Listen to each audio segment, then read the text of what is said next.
Grace Miller placed the glass jar in a prominent spot on the bookshelf, positioning it so she could see it just by looking up. She stood from her desk, ran to the window, and pulled back the curtains, hoping to see if Ethan Ford was asleep yet. But when she looked across, the lights in the opposite window were already out. Oomph. That jerk Ethan went to bed so early. Forget it, I won't wake him up. Grace pouted, pulled the curtains back shut, and flopped on her bed. She grabbed her plush pig, Mr. Piggy, rolled around on the mattress, and cheered, "Ha ha, did Mr. Piggy miss me? I miss you to death," she squeaked in a falsetto voice, mimicking the toy. "The dorm is too small. I can't take you to school with me. Boo-hoo, you poor thing. Haven't seen you in a while. Feels like you've put on weight? Your face is even rounder." As she spoke, Grace pinched Mr. Piggy's cheeks with both hands, pulling at the soft fabric. "Mr. Piggy, Mr. Piggy, you know me best. I'm the owner who loves you the most, right? Do me a favor and help me choose. For winter break, should I go north to see the snow or out west of the Great Plains? I want to go to both so bad." Nod once for the first option, nod twice for the second. Grace cupped the plushie's face, staring at it intently, giggling to herself. She made Mr. Piggy nod once, then immediately nod twice. "Oh my, why are you such a greedy pig? Why do you want to go everywhere? Can't you just pick one?" Grace grinned. In reality, it was she who wanted to go to both places. There were too many places she wanted to see. "Forget it. Asking you is useless." Seeing no independent reaction from the plush toy, Grace suddenly lost interest and kicked it to the foot of the bed. Ethan Ford and Grace Miller rested at home for 3 days. With nothing to do, they stayed in, binged TV shows, went out to eat at local diners when hungry, or bought groceries to cook together. Aside from sleeping, they were practically inseparable. The days were simple but fulfilling, filled with happiness. 3 days later, Ethan and Grace returned to campus. They parted ways at the entrance of the girls' dormitory. "Jerk, remember to call me tonight," Grace said, reluctant to leave. All right, no problem," Ethan laughed. Grace finally broke into a smile, walked gracefully up to him, suddenly stood on her tiptoes, and pecked him on the right cheek. "That's your reward. If you don't call me, just watch how I handle you. I'm heading back now, bye-bye." Grace turned and trotted toward the dorms, happy as a lark. Ethan touched his cheek, chuckling. "That girl she's really cute." Humming a tune, he prepared to head back to his own dorm when his phone suddenly rang. He picked it up and saw it was actually Victor the Reaper, Vane, calling him. He answered immediately, smiling. "Hey, Beak. Yeah, it's me. You free right now?" Victor's deep voice resonated from the other end. "Sure am. What's the order, Vic? You say the word, I'll do it. Climb a mountain of blades or swim a sea of fire." Ethan joked. "Huh, cut the crap with the mountains and fires. Since you're free, come over for a drink." Victor laughed heartily. Ethan raised an eyebrow. Victor Vane wouldn't call him for a drink without a reason. "Sounds good. Which bar?" Ethan agreed without hesitation. "The Velocity Bar in the downtown strip. Come over now. By the way, bring that brother of yours, Henry Payne. Bring him along for a drink," Victor added. Hearing this, Ethan suddenly understood. Victor likely wanted to see Henry, but couldn't ask him directly, so he went through Ethan. Henry was chasing Valerie Vane, who was Victor's little sister. It seemed Victor might know about the situation between them, but judging by his tone, he didn't seem to have a negative attitude toward it. This reassured Ethan quite a bit. "Sure, no problem. I'll head over with him in a bit," Ethan promised. After a few pleasantries, Ethan hung up and called Henry Payne to give him a heads up and tell him to be mentally prepared. After notifying him, Ethan drove to pick him up. Shortly after, downstairs at the company office, Ethan picked up Henry. Henry opened the car door, sat in the passenger seat, and asked with confusion, "Ethan, why did Vic suddenly call me out for drinks?" Ethan smiled helplessly. "You're asking me? How should I know? He probably knows about you chasing Valerie." Henry nodded and briefly explained how he had run into Victor at Valerie's apartment last time. "I think Vic is pretty open-minded. He didn't seem to want to give me a hard time," Henry said calmly. Ethan thought for a moment and said, "Probably because of Valerie. Anyway, when we get there later, watch your words. I don't oppose you chasing Valerie. In fact, I support it, but her brother is Victor Vane. He's not an average guy. Victor is one of the bona fide bosses of Chicago. You need to be mentally prepared." Henry nodded solemnly. "Ethan, I understand. I'll be careful." Ethan turned to look at him and reassured, "Don't be too nervous and don't feel too burdened. Vic is relatively easy to deal with, and he's a man who respects the code." Henry smiled. "I can tell." Seeing his composed expression, Ethan felt that Henry had changed a little. He seemed to have made peace with the situation. The old Henry Payne was introverted, withdrawn, serious, overly sensitive, and only knew how to work hard. Back when they were renovating the Westford electronics store, Ethan found that Henry had nailed a board wrong and corrected him sternly once. Who knew that the next day, Henry would keep his head down and apologize incessantly as if he had committed a capital crime, leaving Ethan not knowing whether to laugh or cry. Later, Ethan comforted him, telling him not to be like that, just correct mistakes when they happen. Henry then spent 2 days working through the night to nail the boards perfectly. But the current Henry seemed to no longer be that insecure, sensitive boy. He had a calmness, confidence, and a fearless energy about him. Had he figured something out? Ethan didn't know, but the change in him was visible to the naked eye. This was something that made Ethan feel gratified. The two drove to the Velocity Bar. This bar was located in the downtown district, but a bit on the outskirts. There weren't many cars on the road, and it wasn't a residential area, just a small commercial strip. The bar was located at the end of the strip, which was actually the liveliest spot, with people coming and going at the entrance. A black Audi A6 stopped at the bar entrance, immediately attracting the attention of passersby, their eyes fixed on the car. Because there weren't many cars parked at the bar entrance, only a dozen or so old Honda Accords and Ford Tauruses, and mostly motorcycles. A luxury car suddenly appearing inevitably caused a stir. Ethan got out of the car and looked up at the bar. It was a converted 5-story building. The roar of subwoofers came from the first floor. One listen and you knew it was definitely a club with a dance floor.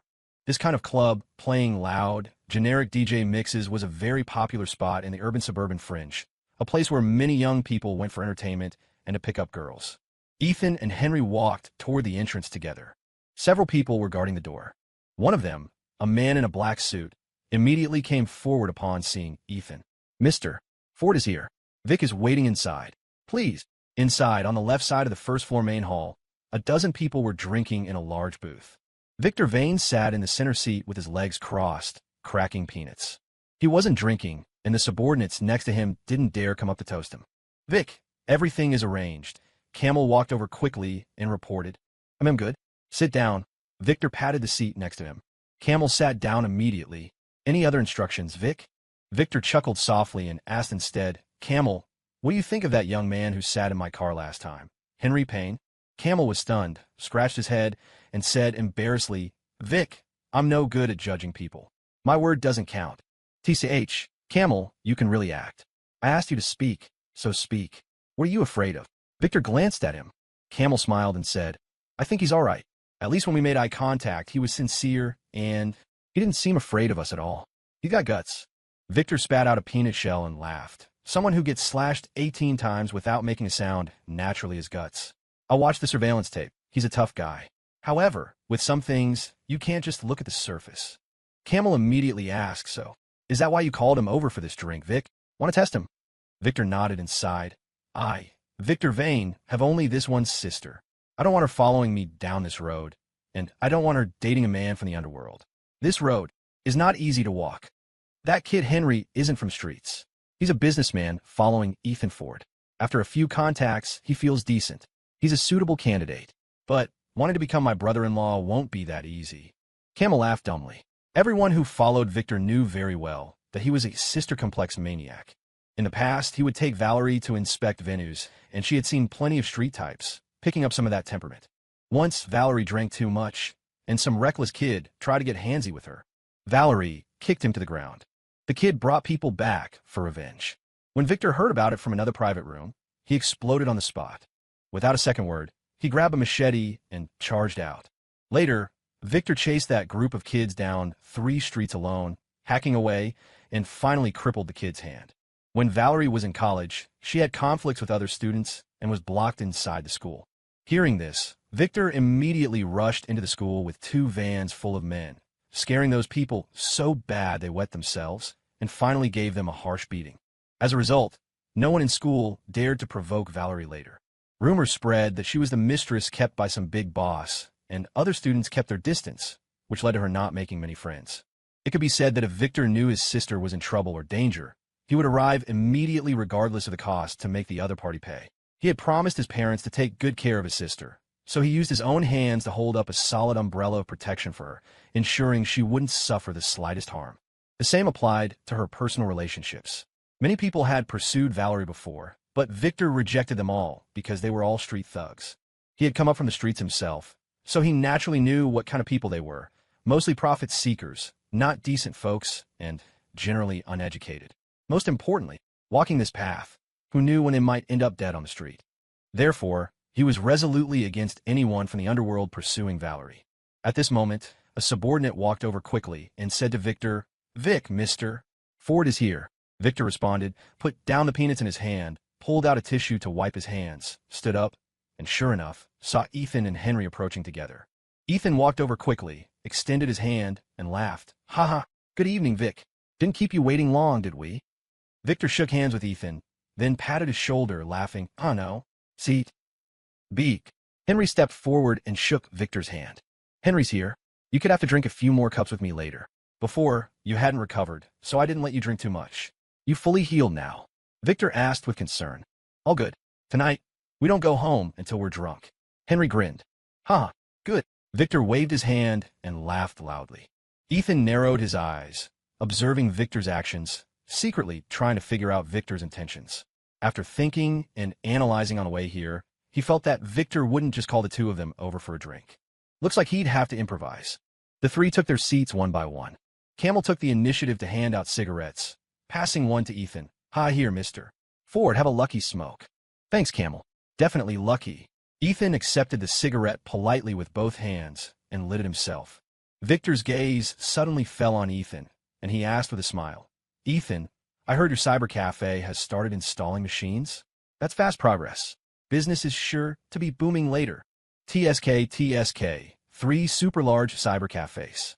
No one in Chicago has made such a big move like you. Ethan looked a bit surprised. He didn't expect Victor to know so much about the cyber cafe's progress. He estimated the promotional buzz for the opening was significant enough that even Victor knew. "Hey, just trying to make a living. Investing so much, whether I can earn back the capital depends on the operation of these 3 cafes later," Ethan said modestly. Victor lit a cigarette and affirmed, "You'll earn definitely more than Damian Cross.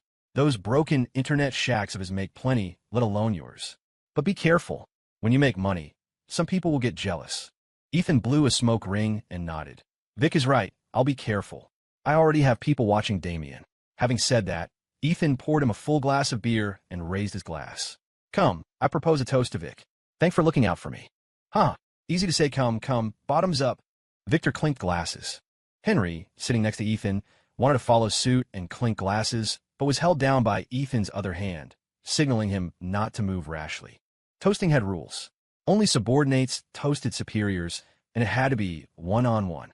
You couldn't have multiple people toasting one person. Only the superior had the qualification to toast multiple people at once. These were the rules of the table. Henry didn't have many opportunities to be out and about with Ethan, so he didn't understand these rules. Henry was stunned, but he put down the glass in his hand. Ethan watched Victor tilt his head back and finish the glass, then turned to look at Henry, signaling it was his turn. Henry stood up to refill Victor's glass, then raised his own. "I also propose a toast to Vic, thanking you for your care all along." Victor smiled with gratification, nodded, and said, "We're all family here. Come, drink." With that, the two clinked glasses. Henry, following Ethan's previous instruction, kept the rim of his glass slightly lower than Victor's, and then both drank it all in one go. Victor looked at Henry with interest. This kid didn't know so many rules before, but today he suddenly understood. It seemed Ethan taught him quickly, and he learned fast too. Then, he turned to look at Camel and gave him a look. Camel nodded, understood the meaning, stood up, and laughed. "Haha, since Mr. Ford is rarely at this venue today, let's have some fun. Manager Gigi, bring those girls up. Let the brothers have some fun." The girls, Camel referred to were naturally the club's hostesses. Basically, any venue with a dance floor had hostesses, but the venues were divided into clean and full service. Clean venues meant just that. The hostesses were there strictly for drinking company. They didn't take other business, and certainly couldn't do anything explicitly shady on the premises.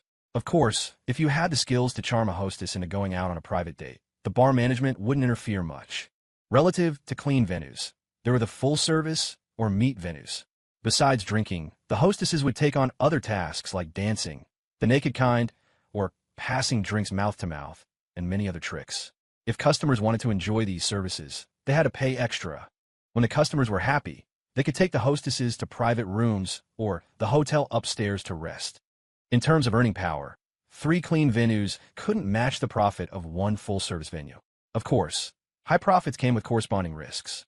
If the backing wasn't solid, those shady spots could be raided at any time.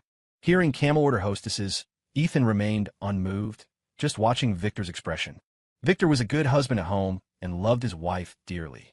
Ordering girls at this time seemed inappropriate, didn't it? But Victor didn't object. Instead, he suddenly took out his phone to check it, frowned, and stood up. Hey, Ethan, Henry, I have something to attend to. You guys enjoy yourselves. I'll go handle it.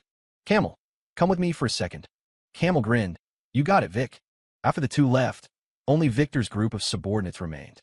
At this moment, Manager Gigi brought over a group of sexily dressed, flamboyantly made-up young women. The woman leading them was a charming, somewhat voluptuous older woman, her figure ripe like a peach that would drip juice if pinched. The voluptuous woman walked gracefully up to Ethan and smiled seductively. Oh my, you must be Mr. Ford. Camel just told me. Order me to take good care of you. I absolutely cannot neglect you. All right, forgot to introduce myself. I'm Gigi. Everyone calls me Mama Gigi. You can call me whatever you like. After introducing herself, Gigi sat down right next to Ethan, staring straight at him like he was a prize ticket, smiling. Mr. Ford is truly young and handsome. Look at the sisters here. Which one catches your eye? This meant letting Ethan pick a girl first. This made the dozen or so subordinates nearby incredibly envious. They all stared up and down at the beauties, whispering amongst themselves, but they knew Ethan had a special relationship with Victor. No one dared to pick first. They had to let Ethan choose before it was their turn. Ethan hooked up a smile. All right, let me take a good look. Hearing this, Henry was stunned, his expression one of astonishment. He thought, how could Ethan order a hostess? Isn't he afraid Grace will tear him apart? Ethan, maybe we shouldn't. Henry wanted to remind Ethan to reject all these hostesses. His heart was only for Valerie. He had no interest in these drinking companions. Ethan stood up, gave him a meaningful look, and said, no need. If we should pick, we pick. This is Camel's kindness. Henry was even more surprised, failing to grasp the meaning in Ethan's words. Meanwhile, on the second-floor balcony nearby, Victor and Camel stood in the shadows watching closely. They were wearing earpieces and could hear everyone speaking in the booth. Vic, Mr. Ford seems to be picking a girl. Heroes really can't pass the beauty test. Camel laughed weirdly. Victor narrowed his eyes, staring at Ethan's every move, and said calmly, him? He won't pick one. Camel was stunned, not knowing why Victor was so certain. Vic, what about Henry? If Henry picks one and plays around, this test was actually for Henry. Not only to see how he dealt with the troublesome Mama San, but also if he could handle the situation well, settle it, and ultimately not mess around with the hostess. Whether the whole process was handled well or not would be seen by Victor. Victor said coldly, then he will disappear from Valerie's sight forever. If a man had no self-control in the face of fine wine and beautiful women, what right did he have to pursue Valerie? Inside the booth, Ethan looked around at the dozen or so beauties, randomly pointed at one who was slightly prettier, and smiled. You then? Hello, Mr. Ford. The selected hostess was very happy and went to hold Ethan's arm, but he dodged. Hey, wait. As the saying goes, share the blessings. Everyone here is Vic's brother, which means they are my brothers. So this girl goes to this brother. Ethan turned and pointed to one of the subordinates in the crowd, picking randomly. The whole crowd went into an uproar. Gigi and the selected hostess both looked shocked. Huh, Mr. Ford? Me? The selected subordinate was ecstatic, feeling he had received a great favor. Oh, thank you, Mr. Ford. Thank you. The subordinate thanked him repeatedly in surprise. Ethan said generously, hey, no need to be polite. We're all family. This girl is yours. The selected hostess's face fell instantly. She thought she had snagged a big spender and could earn a lot of tips tonight, but unexpectedly, she was assigned to someone else. But the customer is God. She couldn't have any complaints, just pouted, forced a smile, and went over to accompany the subordinate. The subordinate received the girl, pulled her into his arms immediately, and grinned lecherously. The other subordinates hooted with envy. After picking one, Ethan turned back and waved to Henry. Henry, you pick one too. Henry had watched Ethan's moves and understood some of his intentions. He stood up and said, okay, Ethan. Copying Ethan, he assigned a hostess to each of Victor's subordinates, making everyone else extremely happy. Only Gigi felt it was a bit tricky. Now that they were distributed, only one girl was left, and she was the worst one. How could these two young men like her? Wouldn't Camel's instructions fall through? She quickly stood up and shouted, all right, if Mr. Ford and Mr. Payne don't like the other sisters, then I'll accompany you. Ethan waved his hand and laughed. That works too, but Gigi, can you bring us a few bottles of red wine first? Western liquor and beer are drinkable, but I still prefer red wine. On the surface, this meant the table lacked red wine, but the actual meaning was that while these women were okay, they weren't to his taste. Gigi was a veteran of the drinking scene. She naturally heard the implication, and a look of surprise appeared on her face. This young man had such high standards? Or was he deliberately making things difficult for me? However, she still took it literally and responded, yes, I'll go get you a few bottles of red wine right now. Please sit. Gigi hurried away. Ethan and Henry sat back down. Ethan took out a cigarette and handed one to Henry. By this time, Henry felt something was off and whispered, Ethan, why do I feel like tonight is weird? Click. Ethan lit the cigarette and whispered, because someone is watching us. Hearing this, Henry was shocked inside, a look of astonishment on his face. Who? Ethan blew a smoke ring and shook his head. Who do you think? Henry froze, then immediately understood what Ethan meant. All of this might be a setup by Victor. Thinking of this, Henry's expression turned a few degrees colder. He smoked his cigarette and stopped speaking. Ethan patted his shoulder comfortingly. It's useless to be angry. He's Victor Vane. This is probably his test for you. That means he doesn't trust me. Henry stated the key point bluntly. Ethan flicked the ash from a cigarette and said seriously, who trusts people that easily?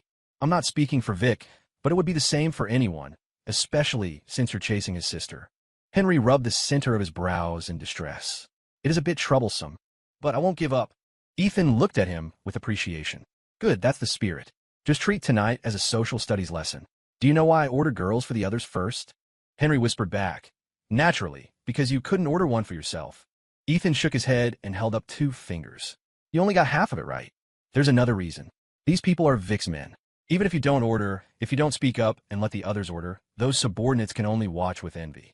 That is a lack of the code. Henry frowned. So much trouble? What if I just rejected them all directly? Ethan laughed. Then you have no EQ, and you defend Camel. A look of realization dawned on Henry's face. So there were so many twists and turns involved. Ethan, thanks for being here. If it were me, I would have rejected them without hesitation. I wouldn't have thought of these things. Ethan leaned back on the booth sofa, crossed his legs, and said faintly, so, this is a social studies lesson. Some things aren't that simple. If you're not careful, your weaknesses will be exposed. Why does mixing in society stress? Harmony brings wealth, being smooth and being all things to all people. Because doing so isn't necessarily right, but it's almost never wrong. Henry carefully pondered Ethan's words, especially the last sentence. It doesn't need to be right, but try not to be wrong. Yeah, Ethan, I understand. Henry showed a smile. At this moment, in the shadows of the second floor, Victor saw the two talking, but their voices were low and drowned out by other noises, so he didn't hear clearly at all. Vic, what do you think? Camel turned his head and asked in confusion. After thinking for a moment, Victor smiled helplessly. Ethan, that little fox. By doing this, our test is useless. However, looking at it from another angle, Henry Payne follows a good big brother, and this kid Henry catches on fast. I thought he would reject everything regardless, but under Ethan's guidance, he knew to play along. He has some perception, but this isn't over yet. Camel, have someone call Henry over to see me. Just him alone.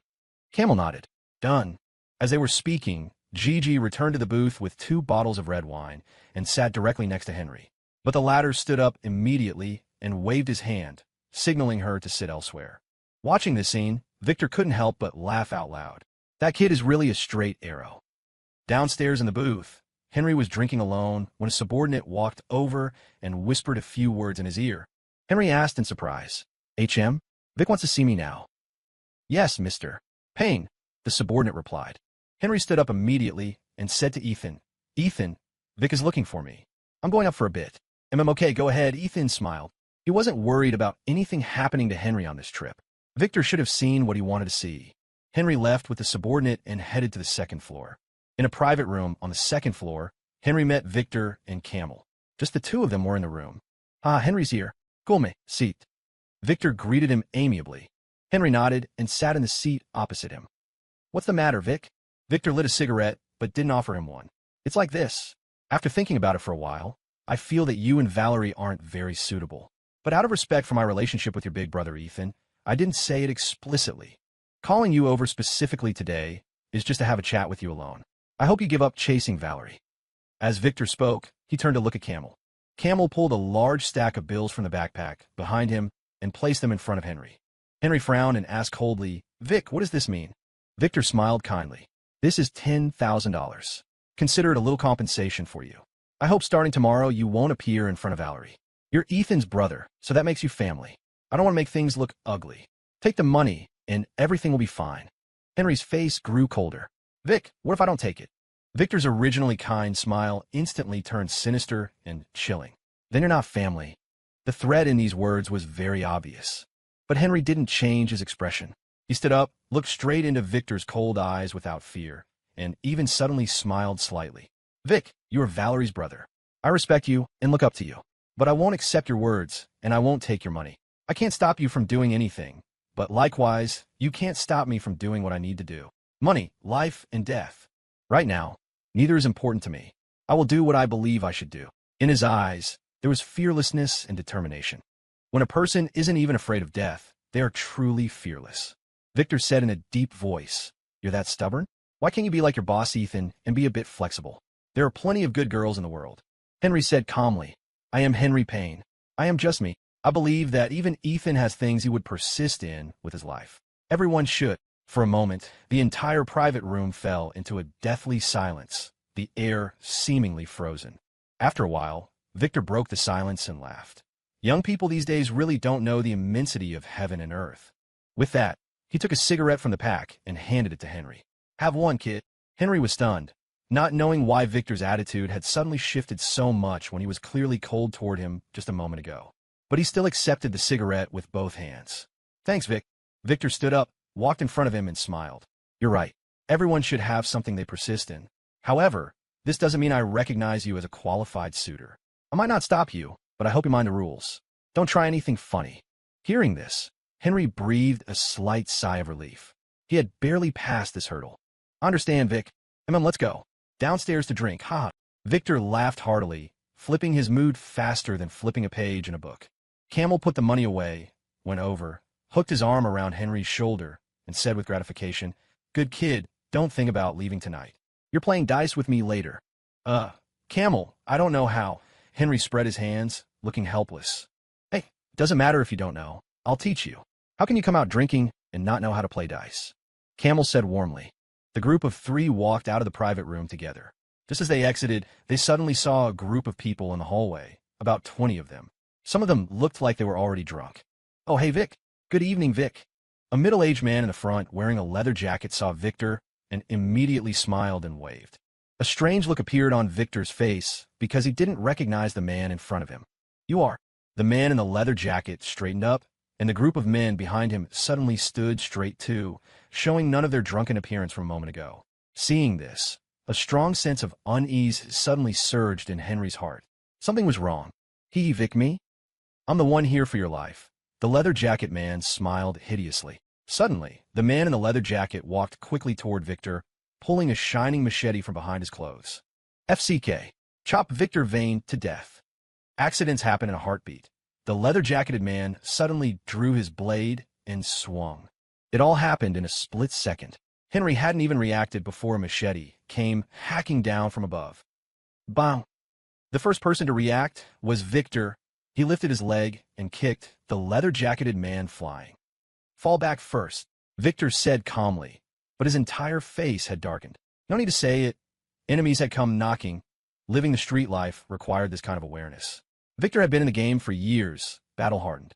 The moment that man reached for his blade, Victor was already on high alert, instantly deciding how to respond. Vic, look out! Behind Victor, Henry let out a low roar. Schlick! Victor turned to look. Somehow, several burly men holding knives had popped out of the private room behind them. One had already swung, trying to ambush Victor, but Henry blocked him. However, the machete landed solidly on Henry's arm. Blood sprayed instantly, dyeing half his shirt red in a second. Gritting his teeth against the pain, Henry kicked the ambusher down. Henry! Seeing this, Victor flew into a rage, his face like frost. He stomped on the man's head. Crack! The man's neck twisted, and he passed out cold. Victor picked up a machete from the ground. Before he could stand straight again, The others were already upon him. Victor's eyes bulged like copper bells, his fury reaching the heavens. He crouched low to avoid getting slashed while swinging his blade wildly with his right hand. SHNK, SHNK. The sound of steel cutting flesh rang out. The 5 ambushers behind them were hacked to the ground by Victor in the span of 3 breaths. When he turned back, he found that Camel, trying to hold off the 20-plus men attacking from the front, was already covered in blood, sustaining countless cuts. Yet, Camel stood firm, constantly swinging his blade to force back the attackers. "Vic, run!" Camel shouted without looking back. Henry grabbed a chair from the private room and swung it, helping to relieve the pressure on Camel. But how could Victor flee alone? Without a second word, he raised his blade and charged into the slaughter. For a moment, blades flashed and shadows danced. Shouts of killing rose everywhere, descending into chaos. The sounds of hacking on the second floor terrified the other customers in the bar, causing screams and flight. The whole bar turned into a chaotic mess. The subordinates downstairs didn't know what was happening when it started. Everyone was dazed. Only Ethan heard the commotion from the second floor and reacted instantly. Something happened upstairs. But before he could lead the group of subordinates upstairs to save them, a dozen people suddenly burst through the bar's main entrance. Every one of them held a weapon, looking fierce and evil. As soon as they entered, they hacked down the door guards and innocent bartenders. "FCK you all. Brothers, chop Victor Vane to death for me." The leader, a youth with dyed purple hair, raised his blade and shouted. The group behind him responded in unison, looking toward Ethan's direction like madmen. SHD. Ethan's eyes widened. He didn't expect to run into Victor's enemies. Just his damn luck. Earlier, when Ethan learned about Victor's background, he had thought that getting too close to Victor would be dangerous. He just hadn't expected the danger to come so fast and so fiercely. But now wasn't the time to complain. He had to save Vic first. As long as Victor was okay, the situation could be stabilized. If Victor went down, morale would crumble, and this group would lose there with a fight. The enemy wanted to capture the king first, so he had to protect the man. "Upstairs. Everyone follow me to the second floor to save Vic." In the nick of time, Ethan shouted at the subordinates. This yell woke them up. Ethan was the first to sprint toward the stairs, followed by the other subordinates. They didn't have weapons, so they grabbed vodka bottles and followed Ethan's charge. A few stayed behind to block the purple-haired youth group at the stairs using chairs. The entire bar was filled with screams, the sounds of slashing, shattering glass, and overturning tables. The hostesses and customers had already scattered and fled. Before long, the main hall of the bar was almost empty. Meanwhile, Ethan had rushed to the second floor. Carrying a bottle of vodka, he saw the crowd in the hallway and charged straight in, sneaking up behind a man. Smash! Ethan slammed the bottle down hard on the back of the man's head. The bottle shattered, and the man was knocked out cold on the spot. This startled the group, and they turned to stare at Ethan. FCK. Ethan threw the jagged remains of the bottle, smashing it into another man's face, gashing it open. Using this opening, Ethan bent down and picked up a machete from the ground. At the same time, the 12 or so subordinates behind him arrived, recklessly charging in with bottles in hand. Suddenly, both sides were engaged in a melee. Now in the hallway, the leather-jacketed man's group was sandwiched between Victor and Ethan, attacked from front and back. Seeing the enemy's formation crumbling and panic setting in, Victor hacked with even wider, more sweeping strikes. His machete's edge had curled from the impact. Breaking one blade, he picked up another and continued the slaughter, invincible, looking like a god of death incarnate. He turned and saw Camel covered in blood. He grabbed Camel's collar and pulled him back from the front line. "Camel, you rest," Victor said in a deep voice, stepping forward to shield Camel. He stared at the leather-jacketed man with eyes wide in rage, radiating a murderous aura so powerful it was terrifying. Once Camel disengaged, he collapsed against the wall in exhaustion. His body and face were covered in cuts, flesh torn open, transformed into a bloody figure. Beak. Seeing the tide turn, Camel finally breathed a sigh of relief. Through the blood on his face, a smile of relief appeared at the corner of his mouth before he fell straight down. Victor was tall and built like an iron tower. Standing in front of the leather-jacketed man's group, his presence was intimidating. Cowed by Victor's aura, not a single person from the leather-jacketed man's group dared to take a step forward. Seeing Victor, looks of terror and fear appeared on their faces. Victor raised his machete, pointed it at the leather-jacketed man, and said icily, "Your life. I'm taking it." His sentence was like a death warrant from Hades, shaking the entire room. The next moment, a blade flashed. The leather-jacketed man took a heavy blow to the chest, blood splattering. The man howled miserably, stumbling backward in fright. But Victor wouldn't give him the chance to retreat. A second strike swung out. SHNK. This slash came down from above, heavy and unstoppable. The machete cleaved from the man's shoulder blade all the way to his stomach. Another scream, and the leather-jacketed man was hacked to the ground, unconscious. With the leader down, the remaining men lost their will to fight. They fought desperately to break through Ethan's direction to escape. Ethan looked up and saw Victor was unharmed. He breathed a sigh of relief. He didn't want to risk his life keeping these people here. As long as Victor was fine, it was a success. Of the 20-plus men, only 5 managed to flee in panic. The rest were all lying on the ground, blood dyeing the entire second-floor hallway red. "Vic, you okay?" Ethan wiped the blood from his face and walked toward Victor. "I'm fine, but Henry and Camel are hurt. You take them to the hospital first. Leave the cleanup to me." Victor's expression was calm. His face was devoid of emotion. You couldn't tell if it was anger or something else. But Ethan saw killing intent in his eyes. Monstrous killing intent. Ethan had a premonition that this matter wouldn't end here, and since he was already deeply involved, it would be hard to extricate himself. But right now, there was no choice. If Victor went down, everyone around him would be implicated. "Give me a hand. Let's get them out," Ethan said with a grim face to the subordinates behind him. He turned to look at Henry and asked with concern, "How about it, Henry? Can you walk?" Half of Henry's clothes were stained with blood. The injury looked serious. "I'm fine. Get Camel to the hospital first." Henry gritted his teeth, enduring the pain, then helped the others lift the unconscious Camel. There were still enemies in the main hall downstairs. Victor took the lead, holding a machete to clear the path. The group went straight to the first floor. The subordinates who had blocked the stairs earlier had been hacked down, groaning in pain. The purple-haired youth sat in a booth wiping his blade, clearly waiting for Victor. Seeing Victor and Ethan come down, the purple-haired youth grinned hideously. "Oh my, Vic is still alive." As he spoke, he turned to look at Ethan, staring straight at him with eyes that were sinister and venomous. This gave Ethan the feeling of being stared at by a viper. I recognize you. Damien Cross's men fell into your hands last time. What was the name?" "Oh right, Ethan. 4, right?" The purple-haired youth chuckled lightly, his smile full of mockery. Hearing this, Ethan's heart skipped a beat. He clearly didn't know this guy, yet the guy knew his name, and he knew about the feud with Damien Cross. A sense of unease rose from the bottom of Ethan's heart. "Who are you?" Ethan asked in a calm tone, staring back at the purple-haired youth. Remember this, kid? My name is Barry Baz Mitchell. From now on, the downtown territory belongs to us." Baz waved his blade, stood up, and declared arrogantly. Victor frowned slightly. "You're with the Thunder Bay crew?" Baz sneered. "FCK, at least you have some eyes." "Victor Vane, it's been over a year. Our boss says he really missed you, huh?" Ethan turned his head and whispered, "Vic, what road is the Thunder Bay crew on?" "Just a bunch of hillbillies. I had some beef with them back in the day," Victor said calmly, his tone filled with disdain, clearly not putting this group in his eyes. Ethan thought carefully, then his heart suddenly jumped. "Thunder Bay. SHD. How do we provoke these people?" That place produced ruthless men. Anyone who came out of Thunder Bay to hustle was no ordinary person. The folks that were tough, street brawls were common, and rumors said they sometimes used guns in fights. Ethan felt a headache coming on. He hadn't expected to get dragged into this, and the opponent was so tricky. This was going to be hard to handle. Victor took 2 steps forward, stared at Baz, and said, "You think you have the ability to make me wash my hands in a golden basin?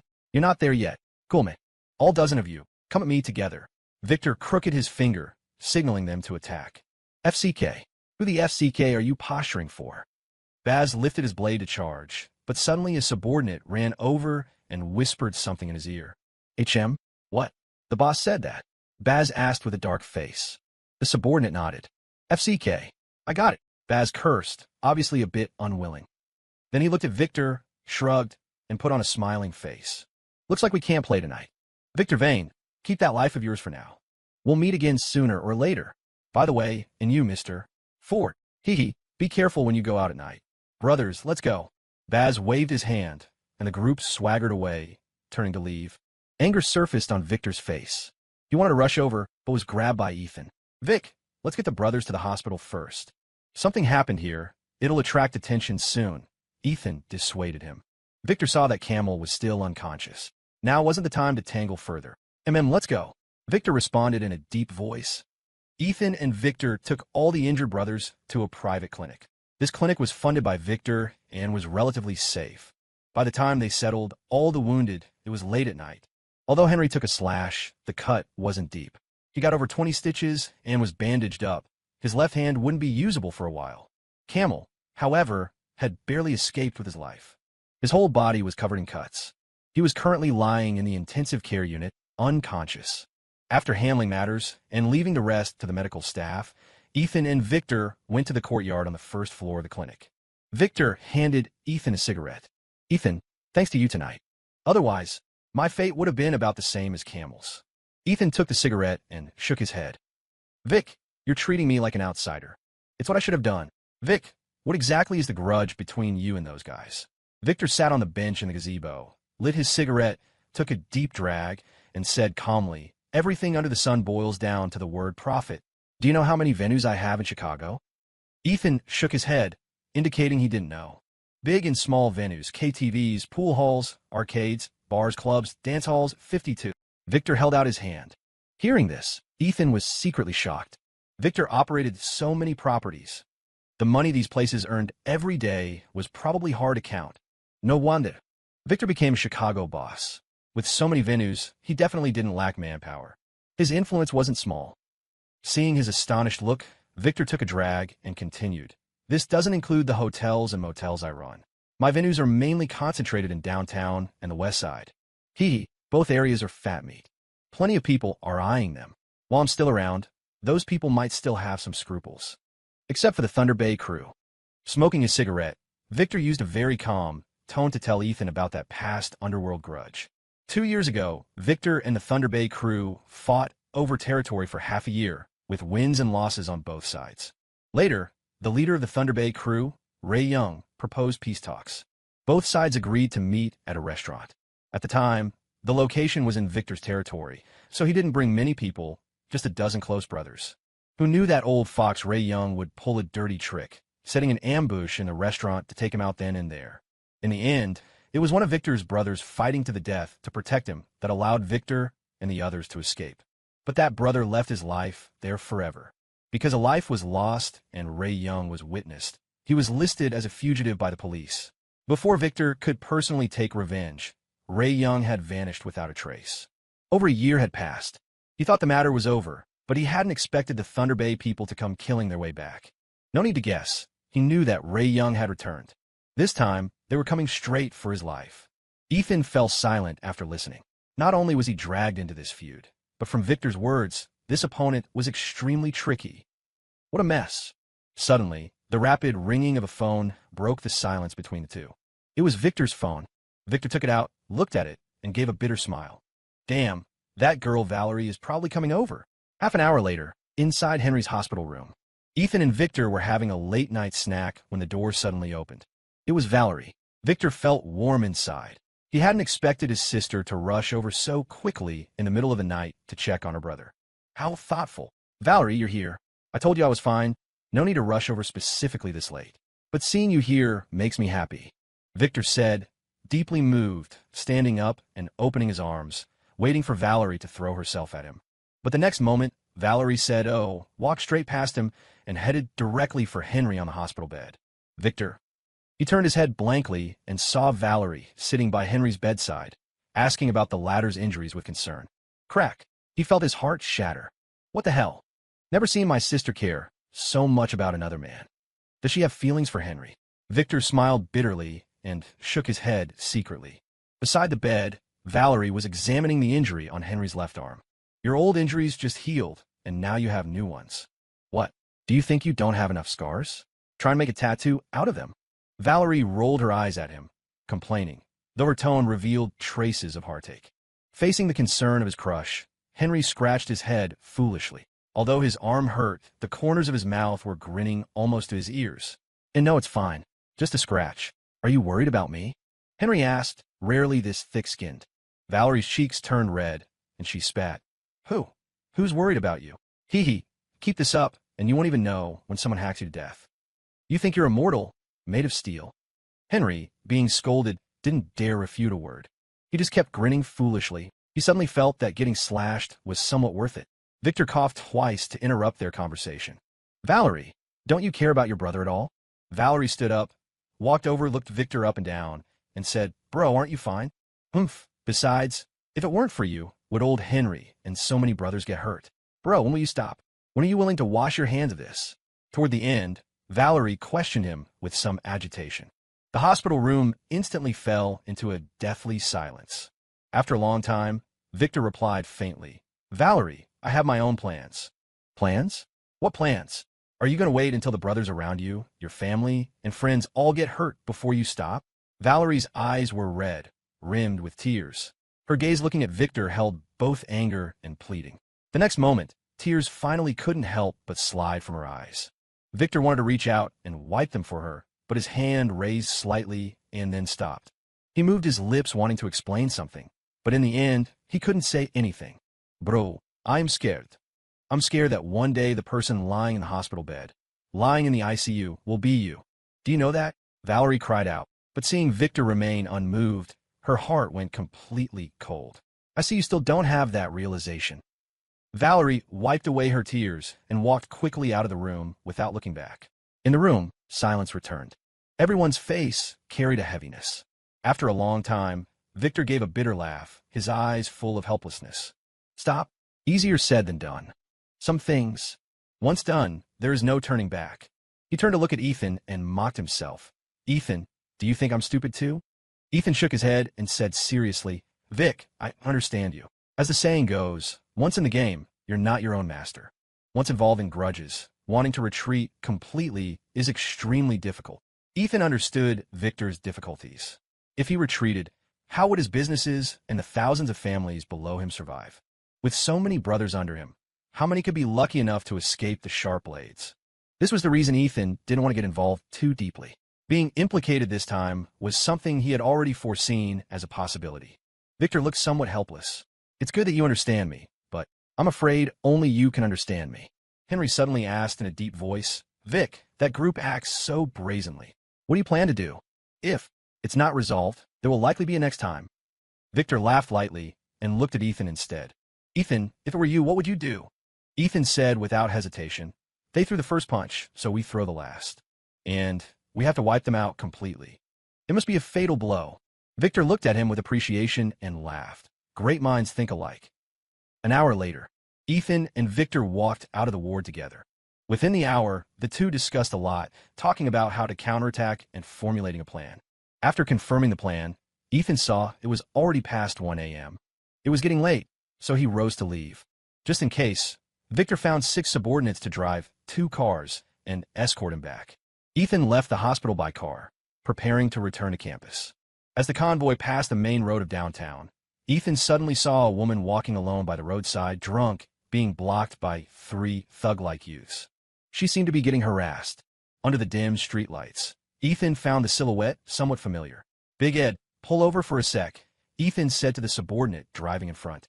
Big Ed was a capable officer under Victor. Like his nickname, his head was big, but when he fought, he was even more ruthless than Camel, possessing a reckless energy. What's wrong, mister? Ford. Big Ed stopped the car by the road and turned to ask in confusion.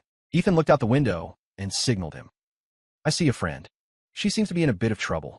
Big Ed followed his gaze, saw the situation on the sidewalk, immediately understood, and revealed a sinister grin. Got it. I know what to do. Hee hee, beauty, I see you're drunk. Let Big Brother take you to rest. A youth wearing a massive necklace grabbed the woman's hand, his gaze sizing her up extremely lecherously. Let go of me. I'm not drunk. I can still drink. Hey, you can't even walk straight. It's dangerous for you to be alone on the main road. Let me take you to a hotel to rest a bit, come on. The necklace youth forcefully pulled her into his arms, his other hand starting to wander over her body. The 2 young men beside him hooted, thinking of getting a piece of the action too. Let go of me. Lana struggled desperately, but she couldn't break free. Suddenly, she stopped struggling, looked up at the necklace youth, her eyes regaining a bit of clarity, and said in an extremely calm tone, Let go of me. Hey, just let Big Brother hold you. The necklace youth thought she had lost the will to resist and pushed his luck even further, putting a hand on her hip. Bang! Suddenly, Lana raised her knee and delivered a heavy strike right to his crotch. FCK. UBTCH. The necklace youth cried out in pain, clutching his privates with one hand, but still angrily slapped her across the face. This slap knocked her directly to the ground. Lana gritted her teeth and stared daggers at him. FCK. Slut. Dare to kick me. FCK you. I'll beat you to death. The necklace youth was furious and was about to continue hitting her. However, suddenly a hand rested on his shoulder and a cold voice came from behind. Dare to lay another finger on her? Hearing the voice behind him, the necklace youth's anger flared even hotter. FCK. Who the hell dares to meddle in my business? He whipped his head around, intending to see which blind fool was interfering. The moment he turned, he was dumbfounded. Standing behind him was a clean-cut young man, but behind that young man stood a group of terrifying figures. Among them, the burly man with the massive head was particularly conspicuous, his eyes revealing a ferocity akin to a wolf, sending shivers down one's spine. The youth looked at the group with terror, his heart racing, legs trembling. BBB Big Brother, W what can I do for you? FCK your mother. Big Ed raised his hand and delivered a brutal backhand slap. Smack! The slap was incredibly loud, making the youth dizzy. He fell to the ground, 2 teeth flying out. Seeing this scene, the other 2 youths were silent as cicadas in winter, not daring to move a muscle, because they could tell these were genuine gangsters, not just street punks from the market. That ferocious aura, those ruthless eyes, they were on a completely different level. Where did this young man come from? Sitting on the ground, Lana Cole looked somewhat stunned, murmuring, Ethan? Mr. Ford. Ethan walked over and helped her up. Seeing her right cheek was swollen with finger marks, he asked softly, How are you? You okay? Lana was sobered up quite a bit by the slap. She covered her cheek embarrassedly and said gratefully, and nothing. Thank you, Mr. Ford. Ethan smiled slightly. After all, we're old acquaintances. How could I leave you in the lurch? Finished, Ethan turned to Big Ed. My friend just got slapped. Big Ed, pay him back tenfold. Big Ed grinned savagely. You got it, Mr. Ford. Then Big Ed went over, grabbed the necklace youth by the collar, and began to slap him violently with his right hand. He used immense force. Every slap was crisp and loud, beating the youth until he spat blood. Watching this, the other 2 punks were so scared they shivered, flopped to their knees, and began begging for mercy. Big Ed ignored them and focused on finishing the 10 slaps. By the end, the necklace youth's face was swollen like a pig's head, covered in blood, missing who knew how many teeth, and had long since passed out. Seeing this man strike so ruthlessly, Lana couldn't help but shudder. Her gaze toward Ethan changed, holding more awe and fear. After teaching the youth a lesson, Big Ed turned to ask Ethan, Mr. Ford, how should we handle the remaining 2? Ethan waved his hand, signaling him to handle it himself. Leave a few guys to deal with it. You take me to a nearby pharmacy first. Big Ed nodded, acknowledging the order, then left 3 men behind to properly educate the punks while the rest returned to the cars. Ethan took Lana into the car. Finding a pharmacy nearby, he bought her a bottle of medicinal oil. The 2 found a seat at a late-night wonton stall by the road. Ethan treated her to a bowl of soup. Need help? Ethan asked out of kindness as he watched her wipe the wound alone. And no need. I might dirty your hands. Lana quickly declined, her tone carrying more deference. Their relationship had been decent before, but never this polite. Ethan smiled. Secretary Cole, no need to treat me like a stranger, right? Lana smiled awkwardly and nodded. Really, thank you so much just now, Mr. Ford. Just a small effort. By the way, Secretary Cole, you, and Frank Zane, are you guys okay? Ethan took out a pack of cigarettes and handed her one. At the mention of Frank Zane, her expression changed instantly. Her eyes filled with anger and sorrow. She didn't answer, just took the cigarette. Ethan shrugged. She lit the cigarette, took a heavy drag, and laughed self-deprecatingly. Mr. Ford, nothing to be sorry about. Just blame my own stupidity. I liked him for so long, gave so much for him. In the end, it was all for nothing. Truly laughable. He probably never intended to be with me. He might never have liked me. Not even a little bit.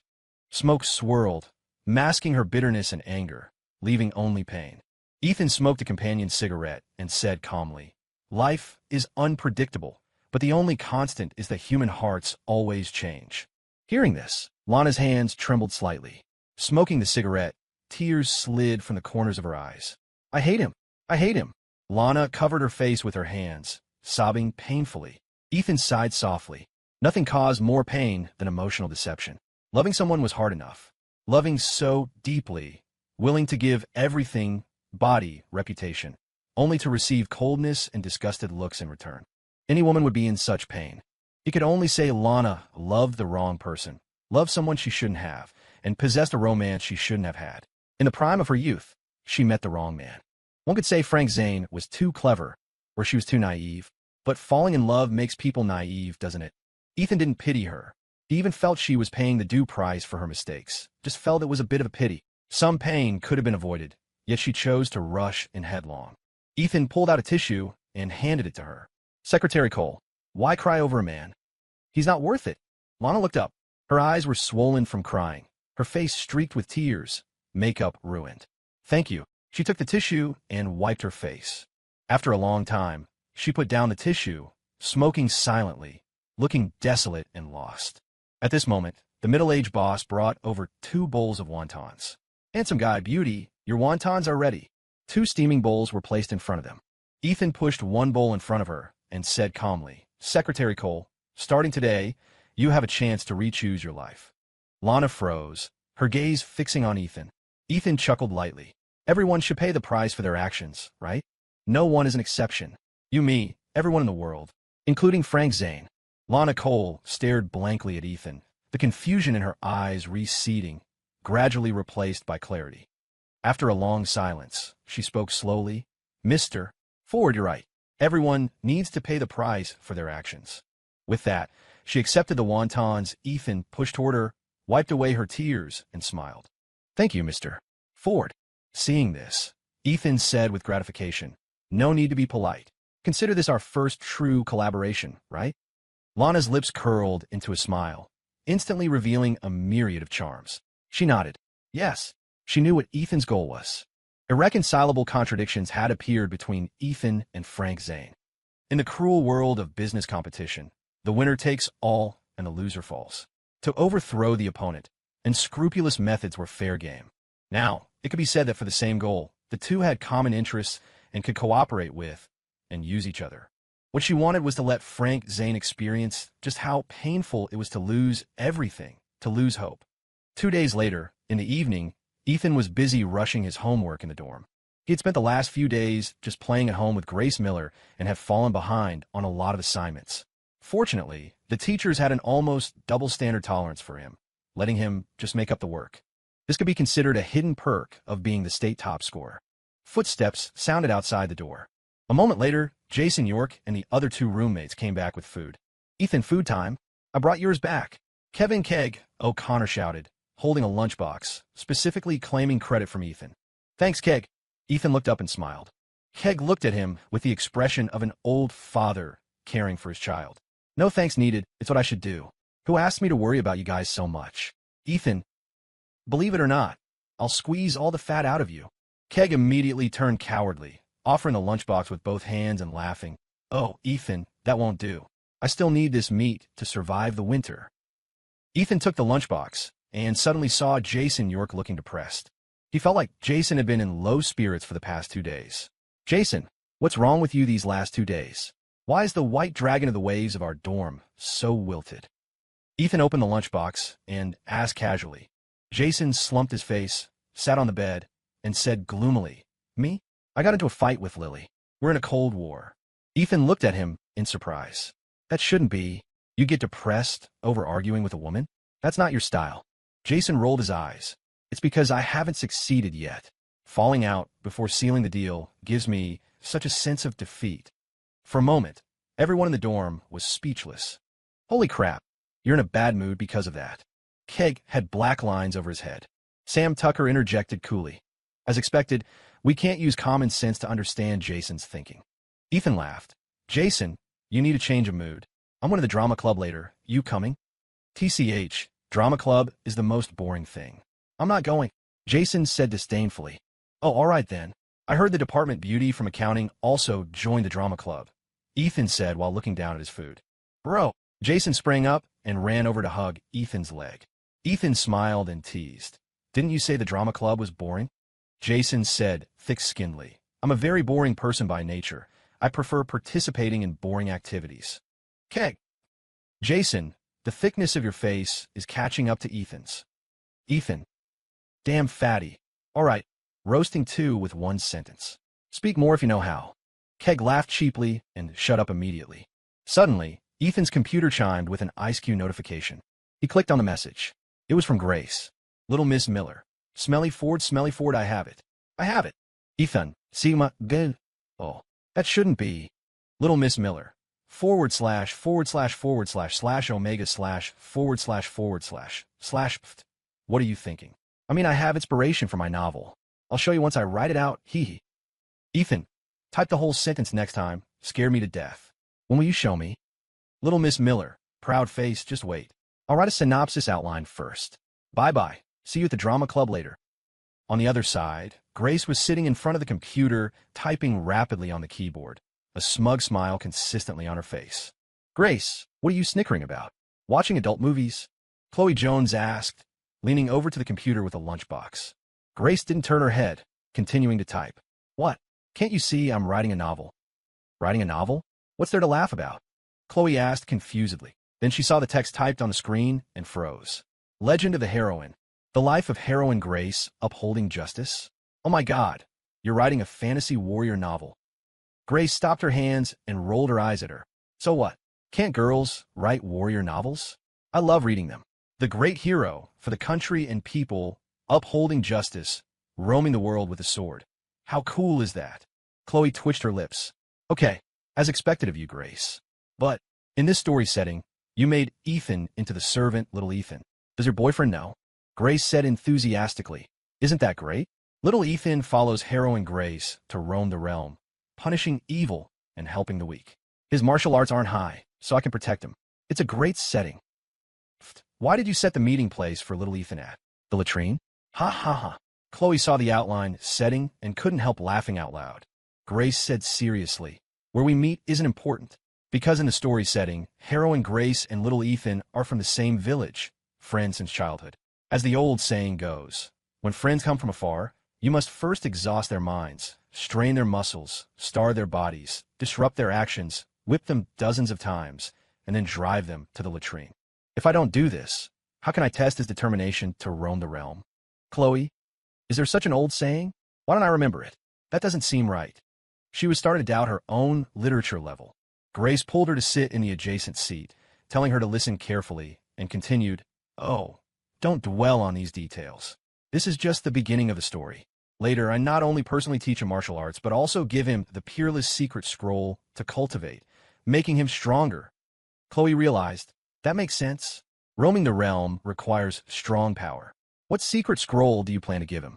Grace pondered for a moment. I haven't decided yet. How about the forbidden spell of the eunuch? Chloe. Grace, aren't you afraid Ethan will settle the score with you? Besides, what about little Miss Miller's future happiness? Grace's cheeks turned red, and she spat. What, it's just a novel. Besides, it doesn't necessarily require castration. What do you think of my warrior novel? Can it be published later? Chloe said earnestly, I don't know if it can be published, but I know that if Ethan sees it, you might have to go back home to await childbirth sooner than you think. Grace's eyes went wide, her pink cheeks flushing as she exclaimed in embarrassment and annoyance. What? Who needs to await childbirth? I don't want to. It's just a novel. Young master, Ethan won't mind. Chloe teased. Hee hee, you write him like this.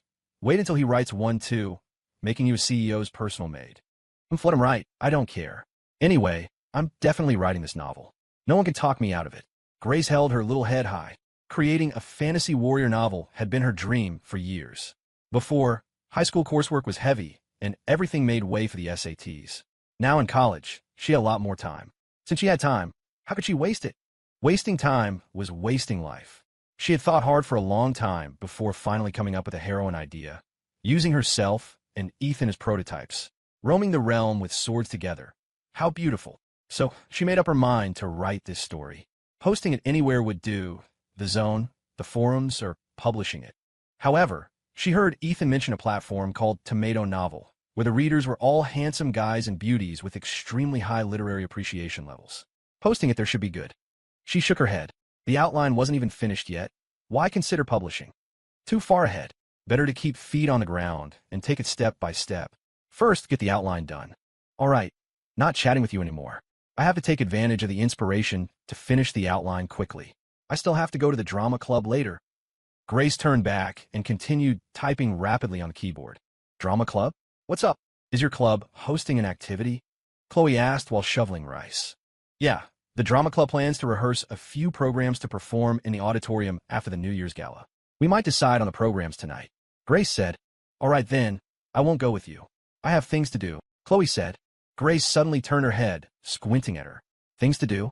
What things could you have at this time? Either reading or binge-watching shows. Speak, do you have a date? Chloe's gaze dodged, looking guilty. No, I don't have a date. Grace blinked and teased. Keep pretending. The word guilty is written all over your face. Hee hee. As your bestie, if you're dating, you have to tell me immediately. I want to see who's so blind. Chloe. In the evening, Ethan brought Jason to the drama club, which was converted from a separate warehouse behind the Student Activity Center. Upon entering, there were about 20 people inside. A crude stage was set up at the very back of the warehouse. On the stage were 2 tattered curtains, red and green, and a few broken backdrop paintings. These were all paid for out of pocket by previous club seniors, barely managing to piece together a small stage. In the middle of the warehouse sat various patched-up long benches. In other words, benches that bore the scars of time. Piles of props and junk were stacked around the warehouse. Many hadn't been cleaned and had accumulated a thick layer of dust. The surrounding walls were corrugated iron, spotted with rust. If no one said this was the drama club, you'd definitely think you entered a scrap recycling station. TSK. Ethan, why is the drama club in such a ghostly state? Doing way too poorly, right? Jason looked around, clicking his tongue in wonder. Ethan was used to it and laughed. The drama club has no money and actually costs money. The school doesn't allocate grants, so it relies entirely on members paying out of pocket. Having a stage to perform on is decent enough, but is indeed a bit shabby. Jason nodded. Shabby? It's too damn shabby. As they chatted, a few people rushed in from behind. Hey, Junior Ford is here. Quick, give us a hand, carry the table inside. This is our conference table for today. A young man wearing black-rimmed glasses shouted. He kept a straight face, looking incredibly authoritative. This person was the drama club president, Junior Harrison Stone. Rumor had it he went to a New York acting workshop over the summer for advanced studies, a performance talent. Prez, this is... Ethan turned to look. For people were carrying 2 broken desks back. It looked like they scavenged them from the maintenance department. Hee. I used my connections with the maintenance teacher to ask for these back. The teacher even wanted to invite me to dinner, but I thought about the important club meeting today and didn't go. In my heart, nothing is more important than club matters. Harrison Stone waved his hand, speaking righteously. Ethan gave a thumbs up and praised. Prez is truly our good role model. Harrison Stone was dizzy from the flattery and smiled modestly. Ah, Junior is too kind. Quick, help out. He turned to look at Jason. HM? Haven't seen this student before. What? Are you here to join the club? Welcome. Our club welcomes every talent. Although our club's entry threshold is relatively high and other students might not get the chance, I find this student very congenial. His looks and temperament are quite suitable. We'll waive the entry assessment. Just fill out a form. Jason looked at Harrison Stone's incredibly enthusiastic attitude and felt speechless. He quickly explained, Hello, senior. I'm just keeping Ethan company to look around. I don't plan to join the club currently. Hearing this, Harrison Stone's expression cooled a few degrees. Is that so? Then, Junior, you give a hand too. Finished. Harrison Stone walked away with his hands behind his back, leaving a bewildered Jason. Oh, who is this guy? All right, get a hand. Ethan teased. The two helped carry the tables, placing them right in front of the stage. Before long, Grace also arrived at the warehouse. Seeing Ethan from afar, she waved and shouted, Smelly Ford. When Ethan turned to look at her, she had already dashed over, standing gracefully in front of him. Smelly Ford. Came even earlier than me. Why didn't you come to the dorm to find me? Grace pouted. Ethan rubbed her head and laughed. You said not to disturb your creation, and now you blame me? I'm curious. What story are you writing? Domineering CEO? Historical palace drama? You're not really writing a fantasy warrior novel, are you? Grace acted mysteriously. For now, it's a secret. I'll tell you when I write the actual text. Hello, sister-in-law. Jason greeted playfully from the side. Why are you here too? Grace asked in confusion. Cough. I just came to look around casually. Just looking. Jason coughed twice guiltily. At this moment, President Harrison Stone clapped his hands at the broken desks and shouted, Everyone gather around. We're starting the meeting. 20-plus people flocked over, surrounding the desks. Harrison Stone, hands behind his back, chest out, walked to the desk and said, "Today we gather at the drama club for an important meeting to decide on the stage play program for after New Year's. This is very important. It concerns whether our drama club can gain the school's attention and expand our influence. I want everyone to brainstorm together and discuss the performance program and cast distribution. Everyone can express their own opinions." As his voice fell, the crowd began to discuss heatedly. Some proposed performing Death of a Salesman. Some proposed a streetcar named Desire. Others suggested the Crucible. It was as noisy as a vegetable market. Grace shook her head, listening to these programs. Although these plays were good and had depth, college students nowadays didn't really love watching them. She quickly raised her hand and said, "Prez, I propose we can split into groups and arrange the performance programs ourselves. It's best if we write them ourselves." "HM? Write them ourselves? What are you thinking? In our drama club, who knows how to write a script? Your proposal is unrealistic." Harrison Stone criticized mercilessly. Grace shouted confidently, "Scripts? I can write them." "You can? Have you ever written a script before?" Harrison Stone asked skeptically. No, but I know how to do it, President. Think about it. The times have changed. Stuff like Death of a Salesman is old hat. Everyone's seen it a million times. I've watched it 7 or 8 times growing up. Zero freshness left. Why not innovate? We could create our own new play together." Grace Miller said seriously. Harrison Stone kept a straight face, sternly replying, "Grace, you need to understand. This event is about showcasing our drama club's performance skills. Innovation can wait. Nailing the classics is enough. This is a non-negotiable principle." "Oh, like that?" Grace Miller pouted, looking deflated. Ethan Ford hated seeing her down, so he asked Harrison Stone, "President, if this event goes well, how much funding can we snag from the school?" Harrison Stone held up 2 fingers, proudly saying, "At least $2,000 up to 5. This is the chance I fought hard for. How much we get depends on everyone's effort." "Holy crap, that much?" a nearby member exclaimed. That money could cover a regular family's yearly expenses for the drama club. It was a windfall. With it, they could upgrade gear, refresh costumes and props, easing the club's financial crunch big time. Ethan Ford blinked, expecting maybe tens of thousands, but it was peanuts. He smiled impressed. President, isn't the club seeking sponsors for this event? No other bites." Harrison Stone looked a bit awkward, forcing composure. "Well, sponsorships aren't easy, but I've connected with some interested businesses. But don't pin hopes on sponsors. Focus on our part first. Nail the show, and sponsors will flock later." Ethan Ford caught the vibe. Harrison probably struck out on sponsors. He raised his hand. "President, I can land sponsors." "What? You?" Harrison Stone eyed Ethan Ford doubtfully. "Yeah, I've got a way, but I have a condition. I think Grace's idea rocks. We need innovation, staging our own new play." Ethan Ford said earnestly. Grace Miller turned to him, surprised but warmed inside, knowing he had her back. Harrison Stone scowled, barking, "No way. This is a core principle, the line we don't cross. It's not about a few $100. The room flinched at his volume. "Oh no, President's pissed." But Ethan Ford grinned. "President, I didn't say hundreds. I can pull in 10 grand. "What? $10 grand? Harrison Stone gaped, incredulous. "For real? You're not joking?" Ethan Ford nodded solemnly. Truer than gold. Grace Miller tugged his sleeve, not wanting him clashing head-on with the president. The president's too principled for money. Harrison Stone instantly beamed. "Well, that condition's flexible. Innovation's great. We should encourage it. But why just one new bit? If we're innovating, go all in. Ethan, if you really snag 10 grand, it's no issue." The members? Grace Miller. Everyone stared at Harrison Stone, stunned. What happened to principles? Where's the line? Damn, principles out the window. Guess our president's line is pretty bendy. That's the power of cash? Impressive. But what shocked them more was Ethan Ford's bold claim, 10 grand. To them, that was astronomical. Even sponsoring a campus soccer game topped out at a few hundred. No one's heard of that much. Harrison Stone pulled Ethan Ford aside, grinning warmly. Ethan, I knew I pegged you right. From day one signing up, I sensed you'd do big things for the club. Thirsty? Here's some water, fresh, unopened. Come, sit. Don't stand. You'll tire yourself." Ethan Ford chuckled. "Harrison, ease up. I prefer your serious side." Harrison Stone straightened, deadpan. "Ahem, Ethan, if you land that sponsorship, you're officially my right-hand man. I'm serious. He'd hustled 3 years to keep the drama club alive, but funds, talent, and limits had him hamstrung, like cooking without rice. Hearing Ethan Ford could score big bucks? No way he'd pass. He'd call him boss if needed. Second in command was nothing. Ethan Ford laughed. Cool, but I've got more conditions. Can you agree first? What? Harrison Stone asked. First, I run this event fully.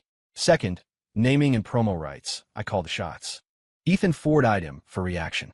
Meaning, for this show at least, total control, no interference from Harrison. Harrison Stone paused, then nodded firmly. Deal. As long as you deliver, I'll back you fully. Ethan Ford extended his hand, smirking, honored by your support. That cash was pocket change to Ethan Ford, but not free. He'd leverage it for event control, slap West Ford Group's name on it, build campus ties, boost influence at Illinois Tech. Maybe even set up an industry academia base, tapping the state's top talent pool. 10 grand? Just a foot in the door. They hashed it out, then rejoined the meeting. Harrison Stone stood tall. I just chatted with Ethan. He's got real talent. He'll handle the event fully. Everyone follows his lead, got it? Members looked baffled at the flip, but President's word was law. They'd comply. Yes, President. Ethan Ford grinned at the group. With the President's backing, I'll give it my all. Let's team up and crush this show, sound good? Yeah. They cheered, pumped. Ethan Ford dove into event details, setting the tone for innovation with a fresh play. He split folks into 4 groups of 5, rest on logistics. He grouped Grace Miller with him. She jumped in a new play, brainstorming eagerly. Meeting wrapped, Jason York shamelessly hit on the accounting major hottie. Grace Miller and Ethan Ford found a corner to plot the new play. Grace Miller leaned in. Stinker, any ideas? Ethan Ford smiled. I'm giving you the spotlight, spill. You got thoughts. Grace Miller cupped his cheeks, planting a smooch. Haha, you my mind reader. Stinker, let's do a comedy. Comedy, what kind? Ethan Ford's curiosity piqued. He hadn't pegged Grace Miller for comedy. Grace Miller snapped her fingers, excited. Past stuff's too heavy, too drab. Let's keep it light. I've had this idea forever. Old school Western, gunslinger comedy. Picture a spot with quirky folks, each with wild skills, sparking hilarious chaos. Set it in. A saloon. How's that? Ethan Ford paused. Western? Saloon? Comedy? Title something like Wild West Tales? Grace Miller clapped. Hey, I hadn't named it, but that's gold. Wild West. Tales. Huh. Sold. Ethan Ford twitched his lip. Solid idea. If the sheriff heard, would he draw on me? Okay, set. I'll draft the script tonight, huh? Grace Miller beamed. Just then, Jason York slouched over, plopping beside Ethan Ford. What's up? Got shot down. Ethan Ford teased. Jason York sighed. Nah, the hottie's got a boyfriend. I'm the Playboy Prince, but I don't poach. That's my line. Such a shame. Ethan Ford patted his shoulder. You're like a bird without legs, flying far but never landing. Better pick one tree and hang. Jason York shook his head. No way. Give up the forest for one tree? Impossible. Totally impossible. Ethan Ford took Grace Miller's hand, standing. Hey, your call, I'm off on a date. Gracie, let's go. I'll grab you a rocket pop. Rocket pop lit Grace Miller's eyes. She jumped up. Yes. Ethan Ford and Grace Miller hadn't gone far when some guys hit the drama club, led by glasses-wearing, preppy dude. President Harrison. The glasses guy smiled. Harrison Stone spotted him, beaming, aha, Joe, fancy seeing you. Welcome. Their arrival drew eyes. Heads turned. Jason York perked to the voice. Joe Zimmerman? Damn, what are you doing here? Joe Zimmerman, his high school classmate, family loaded, dad in apparel exports, snagging foreign orders. Back then, labor was cheap. Overseas apparel gigs flooded Illinois and Cali. Old garment bosses raked in millions in years. Jason York's fam did road construction. They collabed once. Joe supplied work uniforms. They met a few times, acquaintances. But Jason York never liked Joe Zimmerman. Too fake, superior in every chat. Plainly, loved showing off. Joe Zimmerman turned, spotting Jason York, mildly surprised. Jason York, you here too? What? Got a target here. Jason York crossed arms, huffing, I go where I want. You don't run me. Joe Zimmerman adjusted glasses, smirking slyly. Teaska Jason, you seem off. Guessing. Girl trouble. Guess your ass. Jason York snapped, busted. Joe Zimmerman scanned him. One more guess. I'd Heather, but she shut you down? Heather was the accounting hottie. Jason York jolted. How'd you know? Joe Zimmerman smiled. Tiny club, 20 folks, 2 stunners. Besides Grace Miller, it's Heather. Hard guess. Jason York's face darkened. So what are you here for? Joe Zimmerman stretched. I'm here. Looking for someone. President Harrison. Harrison Stone, thinking it was him, hustled over. Hi, Joe, what's up? Joe Zimmerman pulled a pen, handing it over. A sleek, fancy fountain pen. President, this pen's for you. Mind filling my club app? I like to join, no issue, right? Joe Zimmerman grinned confidently. You joining? Awesome. Welcome. Zero problems.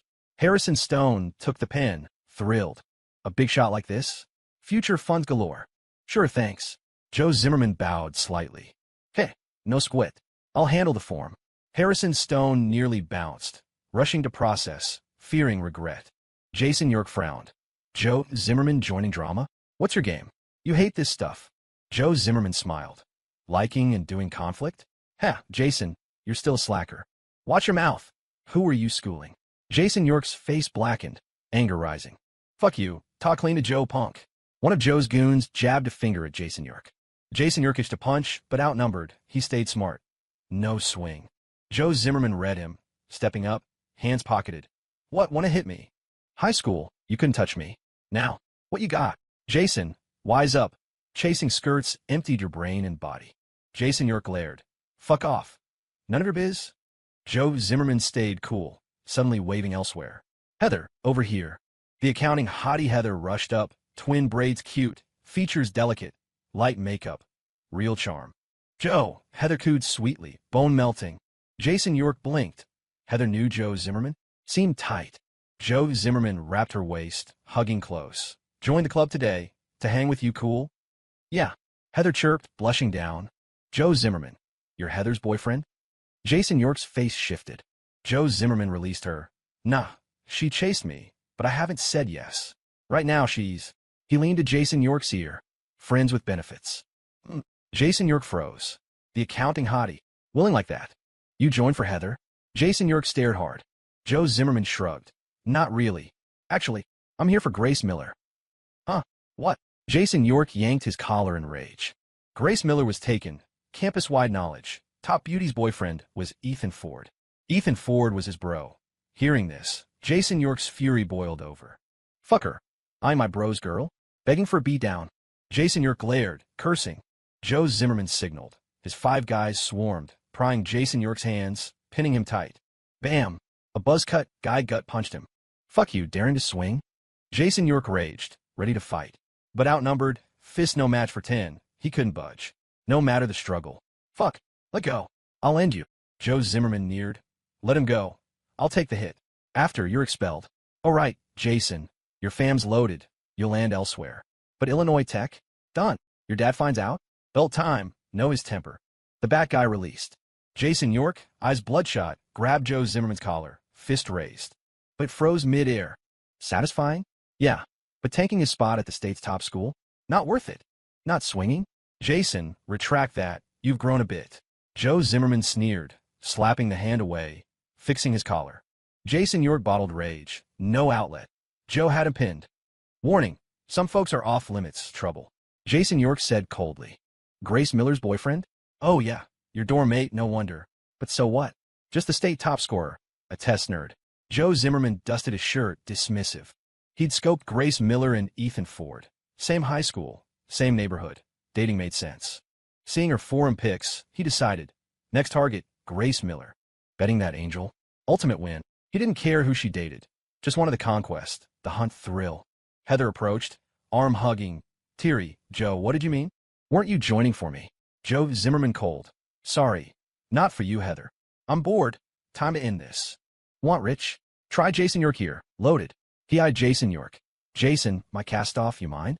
Not her first. Fuck. Jason York gritted, lunging, but 2 grabbed him. HM, what are you doing? Rehearsing. A voice behind. Jason York calmed, looking up, grinning. Ethan. Behind. Ethan Ford and Grace Miller, munching rocket pops, watching. Joe Zimmerman turned, hands pocketed, sizing Ethan Ford, then Grace Miller, eyes gleaming. TSK, Illinois Tech's top beauty, stunning. But a flower on dung. This Ethan weighs her. Grace Miller caught his stare, frowning, gripping Ethan Ford's hand. This guy's creepy. His look bugs her. Oh, hi. I'm Joe Zimmerman, fashion design freshman. Joe Zimmerman greeted warmly, all friendly. Oh, Ethan Ford bit his rocket pop calmly. Then, you were about to jump my bro? Jason York broke free, whispering to Ethan Ford. Ethan Ford nodded. Oh, got it. Joe, is Zimmerman joining? Might not approve. With some pull now, Ethan Ford could block. But Joe Zimmerman smirked. Might not need your okay. Harrison Stone hustled in, waving the app. Haha, Joe, your app's done. As president, you're officially in. Everyone, applaud our new member, Joe Zimmerman. Huh. Harrison Stone clapped hard, but no one joined. Solo applause, awkward. He sensed a vibe. What's up? Why the stairs clap? But ignored, cranking the awkward. Ethan Ford lip twitched, itching to smack him. But in public, not yet VP. Rash move unwise. Joe Zimmerman took the form, waving at Ethan Ford. Ha, Ethan. Clubmates now? Take care of me. Ethan Ford stayed cool, ignoring, chomping his rocket pop. No face given. Joe Zimmerman shrugged, turning to Grace Miller, bowing elegantly. Grace, looking forward. To your guidance. Grace Miller frowned. Nothing to guide. Not close. Joe Zimmerman thick-skinned. No worries. We'll get there. All right, gotta run. See you next time, Grace. He pocketed hands, brushing Ethan Ford provocatively. Ethan Ford finished his rocket pop. Did I say you could leave? Joe Zimmerman halted beside him, turning what? Ethan want to treat us to late-night snacks. Ethan Ford waved the stick. Yeah, to crap. Want some? Fuck you. The buzzcut guy cursed. Joe Zimmerman waved him quiet. So what? Happy to play. Joe Zimmerman eyed Ethan Ford, unfazed. Ethan Ford asked Jason York, who slugged you? Jason York eyed the buzzcut. Ethan Ford grinned. Suddenly he stepped up, slapping the buzzcut hard. Smack. Crisp and loud. Buzzcut staggered, lip bleeding. Joe Zimmerman chilled. Beating my dog? Watch the owner. Rage flared. He swung at Ethan Ford. But someone grabbed, slamming him over shoulder. Bam! Heavy thud. Joe Zimmerman dizzy grounded. Grace Miller dusted hands. Thought you were tough. Kitten moves. Everyone gawked. Jason York jaw dropped. Damn, sis is badass. Epic. Ethan Ford turned, stunned, thumbs up. Gracie, you're killer. He obviously fights? I'm in. I said I'd always have your back. No one messes with you. Grace Miller posed proudly. Fuck you. D. Buzzcut charged Ethan Ford. But Grace Miller swept his leg, arm locking him. Ow. Buzzcut knelt, arm pinned. Struggle meant agony. He froze. HM? Still fighting? Grace Miller huffed, twisting. Pain. Let go. Geed. Buzzcut paled, tapping out. Ethan Ford kicked his chest, sending him flying, then high-fived Grace Miller. Yeah, nice one, Gracie. Ethan Ford praised. Piece of cake. Grace Miller beamed. She eyed the four left, beckoning. Well, wanna go? They backed off, scared. Ethan Ford fixed his shirt, smiling at sprawled Joe Zimmerman. Joe, so cocky? Snitched to faculty. I'm game. As state top scorer, Ethan Ford had pull. His rep was armor. No fear of tattling. Joe Zimmerman rose slowly, glaring. Fine. We'll have time. Slow game. Let's bounce. Two helped him. Buzzcut scampered. Stinker, that guy's gross. Watch out. Grace Miller whispered. She wanted smooth college years, safe graduation. Trouble? Bad for explaining to Ethan Ford's folks. Ethan Ford smiled confidently. Relax, handling him's easy. I'll be careful. Jason York approached. Ethan, thanks. That was satisfying, huh? Thank your sis. She's the beast. Ethan Ford laughed. Yeah, thanks, sis. Jason York scratched his head. No pro. Fam. You know him. Jason York grimaced. Yeah, Joe Zimmerman's my high school classmate. He spilled Joe Zimmerman's high school dirt. Joe was a brainiac, teacher fave, but classmates knew. Total sleaze, player, show off, with a kink for stealing girlfriends. Once, the school beauty dated another nerd. Joe broke them, scooped her, dumped after 3 months, bragged the tale. Jason York chased a girl, nearly had her. Joe swiped, toyed 2 months, taunted him daily. She transferred in rage. Jason York's disdain turned hate. Ethan Ford got it. So, guy's a home wrecker. Grace Miller tilted. What? Why call him that? Ethan Ford dry laughed. Nah, just saying. Forget him, rehearse. Got a killer idea. Grace Miller, what? You'll see. Ethan Ford teased. Ethan Gracie. Have fun, I'm out. Jason York sighed. Heather as Joe's FWB killed his interest. Ethan Ford watched him go. Odd, him settling? Stinker, rehearse. What's the idea? Grace Miller tugged him on stage. On stage, Ethan Ford revealed. Besides Western comedy, add urban romance. Like Billionaire Falls for Me. I play the mogul, you the lead. Grace Miller stared. Billionaire. Mogul? That's trending. Hey, who cares now it will. We might start the trend. Ethan Ford affirmed. Title set. Love in the West Loop. Grace Miller blanked. What? Love in the West Loop? Unique name. Ethan Ford snapped, in character, grabbing her waist, staring dominantly. You teasing minx, playing hard to get. Huh. Grace Miller stiffened, blushing apple red, heart racing. You what were you doing? Zomega. Ethan Ford tipped her chin. You know minx? He leaned in, kissing. Grace Miller, MMPH. They kissed on stage, spotlight solo on them, center stage. Harrison Stone blanked. Oh, what are they doing? Yeah. Maybe, probably rehearsing. A side part guy stammered.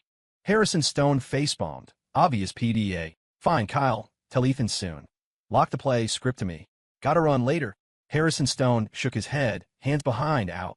He'd seen Ethan Ford take on Joe's crew. Mess with that. Better steer clear. Sure, President. Kyle nodded dazed. On stage, kiss ended. Ethan Ford released. Grace Miller's head spun, snapping back, blushing, lightly pounding his chest. You. Stinker. Sneak attack, jerk. She pinched his ear. Ow. Pain. Grace Miller. Warn you, I'm the mogul. Let go. Ethan Ford winced. Mogul? That line? You greasy. Goosebumps. Grace Miller cringed. Ethan Ford defended. That's mogul vibe. You let go, talk nice. Grace Miller saw his pitiful look, giggled. Where's the mogul now? Ethan Ford rubbed. Grace, get in character. Acting needs flow, but your reaction's okay. Raw. Needs practice. Now, one more round. Grace Miller covered his mouth. More cheap shots? No way. Ethan Ford sighed. Fine. Skip scene. Restart. Plot outline first. Oh, call them over. Ethan Ford waved to his 5. Group huddle. Kyle hustled. Hey, leader. No, Ethan. What are we doing? Ethan Ford, basically VP designate. Kyle, sophomore, kept low. Ethan Ford nodded approvingly. 2 plays. Western comedy and urban romance. Hers isn't scripted, but start mine. Pins out note. Trust mine'll blow up. Kyle grabbed notebook. Sure, Ethan, spill, we'll jot. The other 2, guy and girl, prepped. Grace Miller leaned, eager for Ethan Ford's tale. Ethan Ford pondered, fantasy urban romance. Love in the West Loop. Leads Alex Quinn, war hero back from overseas. Master fighter and healer. 3 years ago, 4 families wiped his clan. He swore revenge in 3 years, marry his soulmate. Days here, he returns, weds for love despite in-laws' scorn. Families humiliate, try stealing her. But Dragon Envoy gifts arrive. Outraged at his disrespect, reveals war hero identity. Salt. In-laws regret. Families crushed. He and she live happily. How's that? Huh. Ethan Ford patted himself. Genius stitch-up. But glancing, all 4 blank-faced. That's Love in the West Loop. Grace Miller asked stunned. Yeah, why not? Ethan Ford said. Brilliant. So fresh. Blood pumping. Stinker. You're ace. Grace Miller jumped, hugging like a kid. Clap, clap. Kyle and others applauded wildly. Stories fire. So satisfying. Kyle raved. Yeah, just hearing hooked. Gripping. The girl buzzed. Ethan's genius. Epic idea. Pothead guy thumbs up. Kyle scribbled. Total hit. This'll explode. Others noted fast. Ethan Ford lip twitched. Timeless power, fantasy charm. If they knew it'd get overdone later, what did they think? But now fresh to them. Grace Miller. Stinker. War hero titles badass. How'd you think it? Ethan Ford grinned. Easy. I know tons. Supreme warrior, battle emperor, ultimate dragon god. They brainstormed heatedly. Suddenly, someone rushed. Quick, gather. Teacher's safety check. Kyle paused. Nighttime check. Ethan Ford frowned. Fishy. President out his show. Let's see. Ethan Ford waved, pausing talk. Off stage, from storage, 2 middle-aged men, lead in black frames with notebook. Students, halt. Safety inspection. Black frames said sternly. School's random fire checks for clubs. 2 years back, calligraphy club candles sparked piled papers. Nearly torched the building. No casualties, but now strict. Boost safety. Faculty spot checks. Violations deduct points. 0 out. Club dissolves. Evening, Mr. Shaw, you, go ahead. A guy greeted smiling. Shaw scowled. Tip off on hazards here. So checking. He scanned, spotting messy props corner. Stuff's chaos. No organization. Fire risk. Deduct 10. T10. Mr. Shaw harsh. Guy startled. Usual 1-2 points. 10 killer. Targeted. Yeah, Mr. Shaw, ease up. We'll fix now. Others pleaded. No, final. Shaw sneered. Where's your president? Sigh. Eyes turned to Ethan Ford. President gone. Future VP's call. Ethan Ford approached. Hey, mister. Show. I'm Ethan Ford, Falpe. Harrison just left. Talk to me. HM. Ethan Ford. Shaw paused. Sounds familiar. School state recruit, top scorer. Joe Zimmerman's call skipped this. Tricky. Ethan Ford. Priority student, leadership eyes. And VP? Complicated. Shaw switched to warm. Ah, Ethan, state top scorer, haha. How's Illinois Tech? Ethan Ford smiled. Mister. Shaw flattery, what top scorer? Lucky break. Illinois Tech's great fate. Post-exams, undecided. Admissions, mister. Hill pitched. I knew it fit close to home. Shaw's face changed, mister. Hill recruited personally? Admissions director. Connected role. Ethan knows him. Can't offend. Ahaha. Holmes key. Shaw dry laughed. Ethan Ford eyed notebook. Mister. Shaw, we'll fix hazards. 10 steep. Cut slack. Shaw scratched it. Sure, no issue. Handle it. I'm reasonable. Busse el suave. He bolted, no look back. Members exhaled relief. Ethan Ford saved us. Or 10 gone. Ethan badass. Mister. Shaw gave face. Top scorer perk, huh? Kyle pumped. Ethan Ford pondered. This might kick off trouble. Random target? Maybe Joe Zimmerman. Shocking he sways faculty. If him, expect headaches. Grace Miller neared. Stinker, okay? Random check. Worried guessing. Ethan Ford patted. Fine, with me, club's safe. Back to rehearsal. Tons of lines. Grace Miller felt secure, nodding.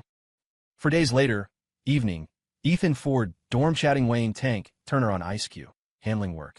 Besides scripting/rehearsing with Grace Miller, prepping West Ford Group's launch, invites out. West Ford Group approved, reorg done, declaring to industry.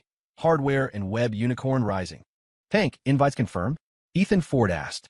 Ethan, yep, all checked, partners and peers responding, Saturday attendance. Tank said, good, follow plan, setup, food, drinks, no misses. Checklist all. Media invites, treat well. Ethan Ford instructed. Launch big, nail West Ford's rep. Nameless firm? Sketchy. Fame builds trust. Industry lead. Yes, Ethan, I'll ace it, no shame. Tank said. Grace Miller messaged. Stinker. Choice paralysis. Which outfit Saturday? Omega. Ethan Ford smiled, replying, Gracie, you rock anything. Trick question. Dodge suggestions. Wrong pick. No taste. None. Uncaring. This. Gold. Grace Miller beamed. Smooth talk fine. Asking Chloe. Girls' dorm. Grace Miller bedside. Eyeing sailor outfit and gown. Chloe, which fits? Chloe mirror unmaking. Formal? Gown. Grace Miller eyed black gown, blushing, but needs black stockings. Saturday morning, sunny, Chicago TV station. News fax team. Natalie Young powdering, will grant packing gear. Sucks, weekend work. Will yawned. Boss's call, what can you do? Buck up. Natalie patted face. Team slam, this kills. My poor weekend. Will griped. Natalie paused. What called boss quit? Will smirked. Nah, need the paycheck. Right, Natalie. Today's West Ford Group launch gig. Wasn't that finance channels? Natalie eyed. Who watches finance? Boss says for daily news, and our follow-up. Well, shocked. Daily news? For real. West Ford is what? Never heard. Big pull. Natalie handed file. Check. West Ford's info. New group, but from West Ford Electronics. Biggest Chicago PC parts chain. Seen their stores. Will scam logo. Oh. West Ford. Fix my PC there. Thought coincidence. Same firm. Wait. West Ford's only half-year-old. Natalie mirrored. Bingo, you spotted it. West Ford boomed. Group owns electronics, e-commerce, tech, esports, PC parts, wholesale, online, security, gaming cafes. Full bloom. All tied to PCs, net gear use, spend, security. Missing. NetOps, but feds handle. No entry. Will gaped. Whoa, West Ford's ambitious. Natalie nodded. First seeing such speed, layout. Boss's vision sharp. Futures PCs, internet. TSK, strong for this. Boss Ethan Ford? Name rings bell. Will flip to founder. Name only. Natalie Pact. Familiar? Eh? Shares with state top scorer, but different folks. Common name. Will agreed. Self-mocking. Yeah. Some born winners, some workers. Natalie stood. Your strength? No tree chopping. Pack. Head out. Launch noon, but early. Will nodded. Gear ready. They left. Morning prep skipped breakfast. Natalie had him hit nearby for eats. Metro Mall spots scarce. Roadside bagels or diners. Natalie wanted noodles. He drove Old Town, parked by joint. Off car, to diner. Curb tables full, locals mostly. 2 beef brisket noodles. We'll call it at counter. Middle-aged woman pulled tags. Beef, 2 ounces. 2, $8. Blank-faced. Sure. Well paid, but no seats, squat on curb. Fine for him, but Natalie, beauty reporter, squatting? Image killer. Got more tables? Pull one out. No seats. Well asked. Woman glanced. None share. Well sighed. Place tags at window queue. Scan for shares. Suddenly, corner. Familiar face in view. HM. State top scorer Ethan Ford from interview. With 1 girl, 2 spots free. Better share with no one. Thrilled, he yelled. Natalie, over seats. Natalie fretted no spots. Heard rush. Where? Well pointed. There. He's the first out exam top scorer. Natalie recalled. Interviewed him. Buzz as Oyster Bro, but top score slapped faces, hers included. 2 spots, she hustled. Hey, Ethan. Ethan slurped noodles. Looked, You. Natalie smiled. Haha. Small world. Seats taken? Mine. Ethan shook. Free sit. Natalie, and will sat. She noted girl. You look familiar. Interviewed you? Last name. Miller. Gressa Miller. Grace set chopsticks polite. Oh yeah, now you two? College. Natalie chatted, reporter mode. Yeah, both Illinois Tech. Me comp sci, Gracie architecture. Ethan smiled. Natalie puzzled. Why not Harvard? Your scores, they beg. Ethan shrugged. Home's close, easy visits. Your dad's mill tech? Natalie asked. Yeah, still working. Ethan said. Natalie paused. Heard cities phasing old plants. Paper, leather shut. Mills too. Kind reminder, layoffs loom. Prep. Nationwide shifts. But Ethan smiled. No, unstoppable trend. Natalie shocked. Optimistic despite roots. No witty. Rare mindset. Alas, tough for working class kids. Life harder ahead. Ethan, don't fret. You're top scorer. Study hard. You'll shine. Knowledge changes fate. Natalie encouraged. Yeah, Natalie spot on. I'll grind. Ethan agreed. Knowledge empowers. Less fear, more strength. Serious on studies. Deep tech grasp for company future. Right. Face hurdles head on. You'll overcome. Natalie said. Oh, you called her Gracie? So you. Natalie shifted, dodging heavy. Grace blushed. Open.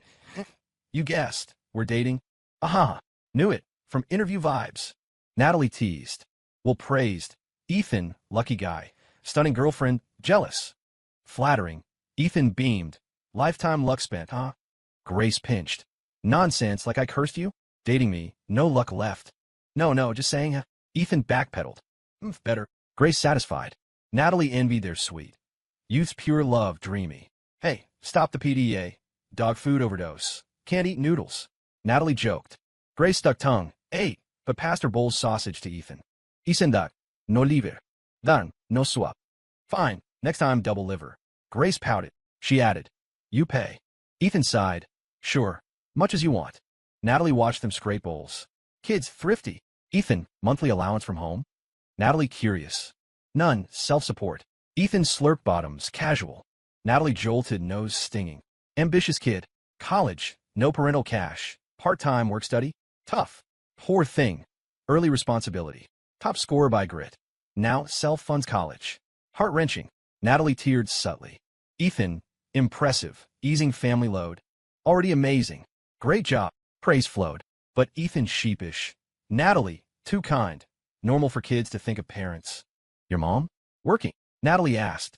Mom sold produce, but health issues, surgery, no heavy work. Home resting. Ethan said. Natalie nearly cried. Misfortune hits the vulnerable. Dad nearing layoff. Mom jobless. He funds self in college. Brutal life. Ethan, stay strong.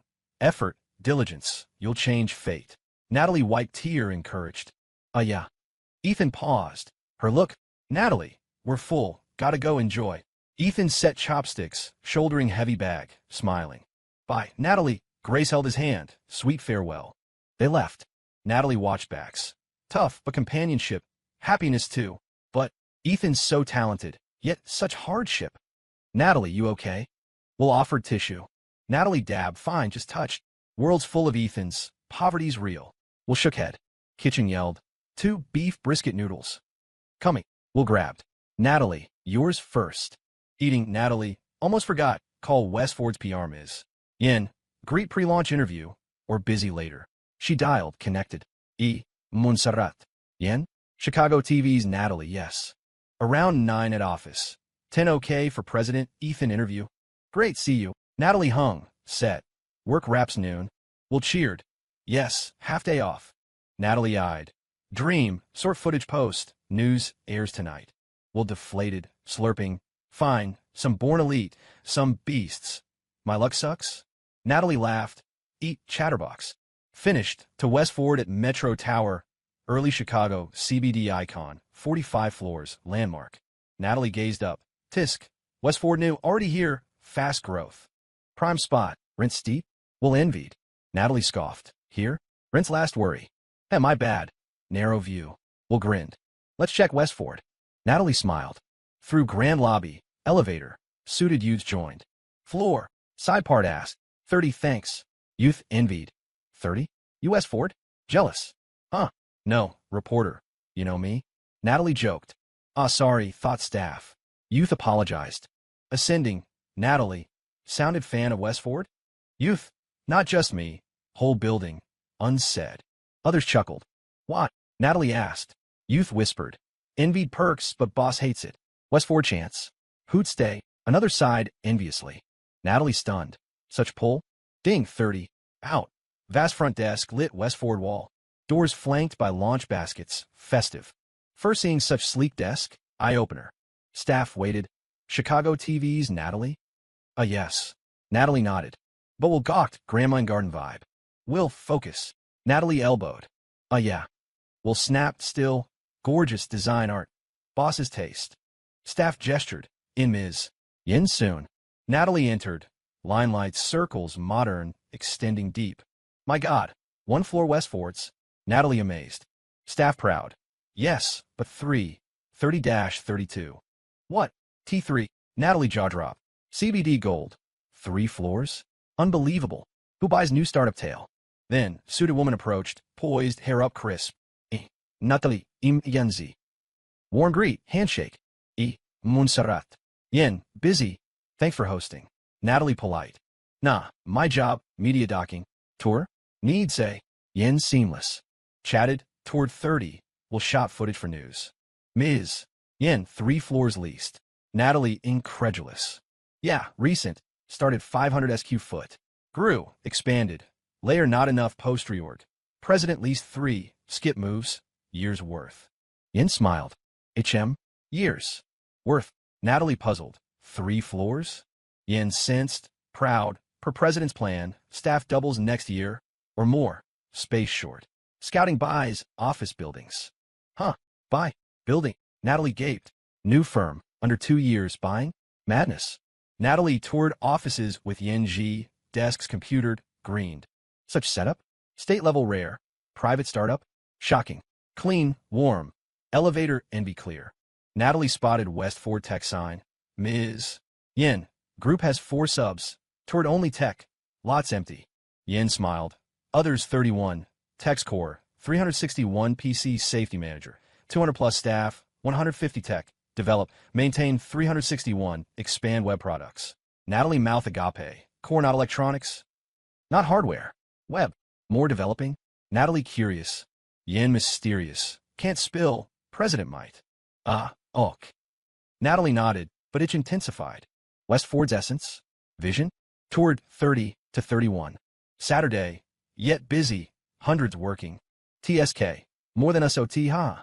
Will joked. Yen shook. Mostly shifts. Off Monday through Tuesday. Group mandates 5 on 2 off. No non-essential OT. OT needs strict approval. Caught sneaking. Harsh penalty.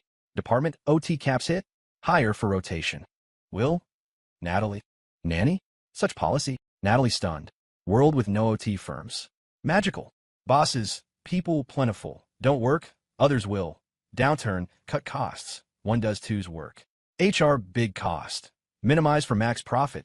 Capital 101. But West Ford flips. Mandates no OT. Unreal. Will smacked lips. No wonder envy. Beats 90% privates? Natalie lip twitched. Make it 99. Yen beamed at praise. Others? Dunno, but love West Ford. Second home. Talent shines. Respect given. Exaggerate? Staff satisfaction. 100%. Human first, people core, group foundation. Natalie sighed. Amazing, but me? Nah, impossible. Ms. Yen, total staff now. 450 formal, some temps. Yen said. Hiss. Natalie shook. 6 months? $450,000 already. Monthly HR? $80,000 to $100,000? Plus rent, operations, $1 million minimum, likely more. Flip. Westford. Profits huge. No cash, no boom. Natalie, to 32. Yen invited. HM? 31 holds thousands. 32's what? Natalie puzzled. Yen teased. Suspense, see upstairs. Natalie blanked. Curiosity max. Followed to 32. 32. No office. Lounges galore. Entrance. Folks setting launch venue. Arches, baskets, sign in. Formal grand. Natalie paused. Venue here. Today's launch spot. Also staff dining, rest, gym, leisure. Yen said. What? Whole floor non-office. Cafeteria. Natalie shocked. Prime space for eats, workouts? Lavish. Yeah. You see's main cafe. Left gym, right rest, with self-serve coffee. Try? Yen asked, leading to lounge coffee. Yen made 2 cups. Natalie, sat, sipping, eyeing chic space dreamy. Natalie, jumped ship? Bitter joked. Truth, tempting. Natalie lip twitched. You? Janitor? Drink, bathroom. Natalie asked direction. Solo. Touch up, wake up. Thought small firm, quick chat home. But here? Overturned views, president's interview. Ultra curious. What leader builds this miracle? 12-point focus needed. Made up, out, bumped-suited youth, early 20s, maybe less, goofy, likely junior. Hey, U.S. Ford? Natalie casual. Yeah, you? Goofy-eyed her. Yeah. Reporter. Launch today. Chat with president. Natalie smiled. Oh, welcome. Goofy warmed on interview. Walking, chatting. Natalie, hey kid, president. Easy to deal with. He's great to get along with. Our Ford. Cough. President Ford is approachable and a leader deeply loved by his employees. The honest-looking young man spoke with absolute certainty, practically raising his hand to swear an oath. Is that so? What does he like to do in his spare time? Do you know? Natalie Young continued her line of questioning. The young man scratched his head, thought seriously for a moment, and replied, He likes coffee. Yeah, definitely coffee. Instantly, an image formed in Natalie's mind. A silver-haired old man sitting dignified before a coffee table, speaking eloquently about grand strategies and the state of the world. Perhaps only an elder with such profound wisdom could lead a company's development so rapidly. Hey, by the way, since you guys are interviewing, do we have a chance to be on TV? The young man asked, his face full of anticipation. Of course. Our station leadership attaches great importance to this assignment. Since they sent us, you'll definitely be on TV. However, airtime is limited, so not everyone can make the final cut. I hope you understand, Natalie said, giving him a gentle reality check. Generally, the camera wouldn't focus on low-level employees. The main footage would be reserved for the corporate executives. Is that right? Well, if I can just show my face, I'll be satisfied. But it doesn't matter, whatever happens, happens, the young man laughed, taking in stride. Talking and laughing, the two returned to the coffee break area. Natalie's mouth was dry from chatting. She sat down and downed her coffee in one large gulp. She looked around with the paper cup in her hand, but couldn't see a trash can. No trash can. She looked up at the honest young man who was about to leave and asked, Young man, I can't find a trash can right now. Could you help me throw this away? Hey, mine too. Grant raised his paper cup. No problem. Easy stuff. The young man chuckled honestly, took their cups, turned, and tossed them into a pristine, pillar-style trash can with a flip lid nearby. Natalie felt a bit awkward watching this. She had thought that sleek metal cylinder was the base for some decorative statue. She had to admit, West Ford Group was so high-end that even their trash cans looked artistic. Just then, Yancey walked over from a distance, smiling and greeting the honest young man as they passed, even bowing slightly. Natalie was surprised by this scene. Yancey seemed incredibly approachable, showing such respect to a junior employee. After the greeting, Yancey walked up to them holding 2 bottles of mineral water. She smiled. Reporter Young, I wasn't sure if you like coffee, so please take these waters for now. Wow, Manager Yin, you're too thoughtful, and your employees are so enthusiastic about us, too. That young man just now was great. He knows quite a lot about the company, Natalie praised. Yancey looked back, surprised. Reporter Young, are you talking about Mr. Turner? Huh, Mr. Turner? Who? Natalie asked, stunned. The one just now? I saw you chatting so happily. I thought you knew each other. Yancey laughed. Cough. What? He's one of your executives? Natalie choked on her water, asking in shock. Yes, he is the general manager of our subsidiary, Westford Electronics. Wayne Turner. Mr. Turner is also my old boss, Yancey said respectfully. Cough, cough. Natalie hurriedly patted her chest to catch her breath. That young guy. Oh no, that person is really your leader? He's so young, Natalie asked repeatedly, finding it hard to believe. She remembered she had just asked a corporate general manager to throw away her trash. Thinking of this, she felt terribly apologetic. How embarrassing. But who would have thought such a 20-something young man would be a subsidiary GM? If no one said anything, who would believe it? Yes, don't let Mr. Turner's youth fool you. He does things cleanly and efficiently. Currently, the specific operations of Westford Electronics are all handled by him. Under his leadership, Westford Electronics is the second highest revenue generator for our group, Yancey stated solemnly. Natalie clicked her tongue in secret amazement. You really can't judge a book by its cover. Cough. Well, I didn't mean anything else. I'm just surprised that Mr. Turner is so young and promising, Natalie explained. Yancey covered her mouth and laughed. Is that so? Actually, at Westford Group, that's not uncommon. What? Natalie didn't quite understand. Ring, ring, ring. Yancey's cell phone rang, interrupting their conversation. Seeing the screen, her expression turned serious. She instinctively stood up straighter, her attitude respectful. Hello, President. It's me. Okay, I understand. It's about time now. I'll keep an eye on it. The other colleagues are ready for the reception. Don't worry, everything is going smoothly. President, the reporters from a Chicago TV station are here. Okay, I understand. Hanging up the phone, Yancey checked her watch and said to Natalie, Reporter Young, it's about time. The president has to meet a few friends later, so you can go in for the interview now. Okay, no problem. It's the scheduled time anyway. I'll finish the interview as quickly as possible and won't cause a delay, Natalie said, standing up immediately. Follow me. I'll take you to see the president. Yancey extended her hand to lead the way. The three of them went down to the 30th floor. Yancey led them directly to the president's office. Arriving at the door, Natalie couldn't help but feel a little nervous. She had met many entrepreneurs before, but for some reason, she was tense this time. Perhaps it was out of respect for an entrepreneur who had created such an outstanding company. She straightened her clothes and took a deep breath. Knock, knock, knock. President, Reporter Young is here. Yancey knocked respectfully on the door. Come in. A steady voice came from inside, but to Natalie, the voice sounded slightly familiar, and it didn't sound like the elderly man she had imagined. Yancey pushed the door open and smiled. Please come in. Natalie nodded and led Will Grant into the office. It was called an office, but upon opening the door, it revealed a massive reception lounge. The overall tone was gray, accented with dark gold decorations. The furniture and ornaments were clearly high-end. These elements combined to give the space a minimalist, understated, yet atmospheric vibe.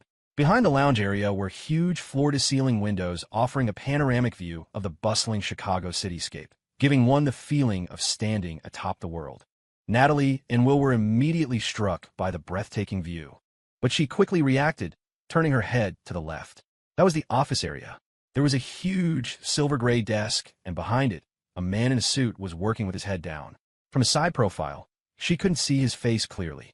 Yancey led them to the desk and said respectfully, President, this is Reporter Young, and this is Cameraman Grant. President Ford, hello. Natalie bowed slightly and greeted him instinctively. Reporter Young. A surprised voice suddenly rang out. Natalie found the voice extremely familiar. She looked up abruptly, and a familiar face, wearing a kind smile, appeared before her. Smack! She was instantly dumbfounded, her notebook falling to the floor. Beside her, Will Grant stared forward, his eyes wide as saucers in disbelief. He immediately covered his mouth with his hand to stop himself from shouting out loud. Natalie was frozen in place, shocked beyond words, her heart churning like a monstrous wave. She had racked her brain, but she never imagined that the president of Westford Group would be him. She couldn't believe her eyes. She couldn't believe what she was seeing. Ethan Ford. Natalie stared blankly at the young man before her. He was dressed in a sharp, high-end suit, a diamond-encrusted watch glinting on his wrist. His hair was styled up in a sleek, modern cut. His entire aura had undergone a complete transformation from before. The rawness of youth had faded, replaced by a steady, mature, and refined elegance. And he was handsome. If the face weren't exactly the same, she would have sworn they were two different people. Ethan Ford. Natalie wasn't quite sure yet, so she asked again. Ethan stood up, spread his arms, and smiled. What? Do I not look like myself, Reporter Young?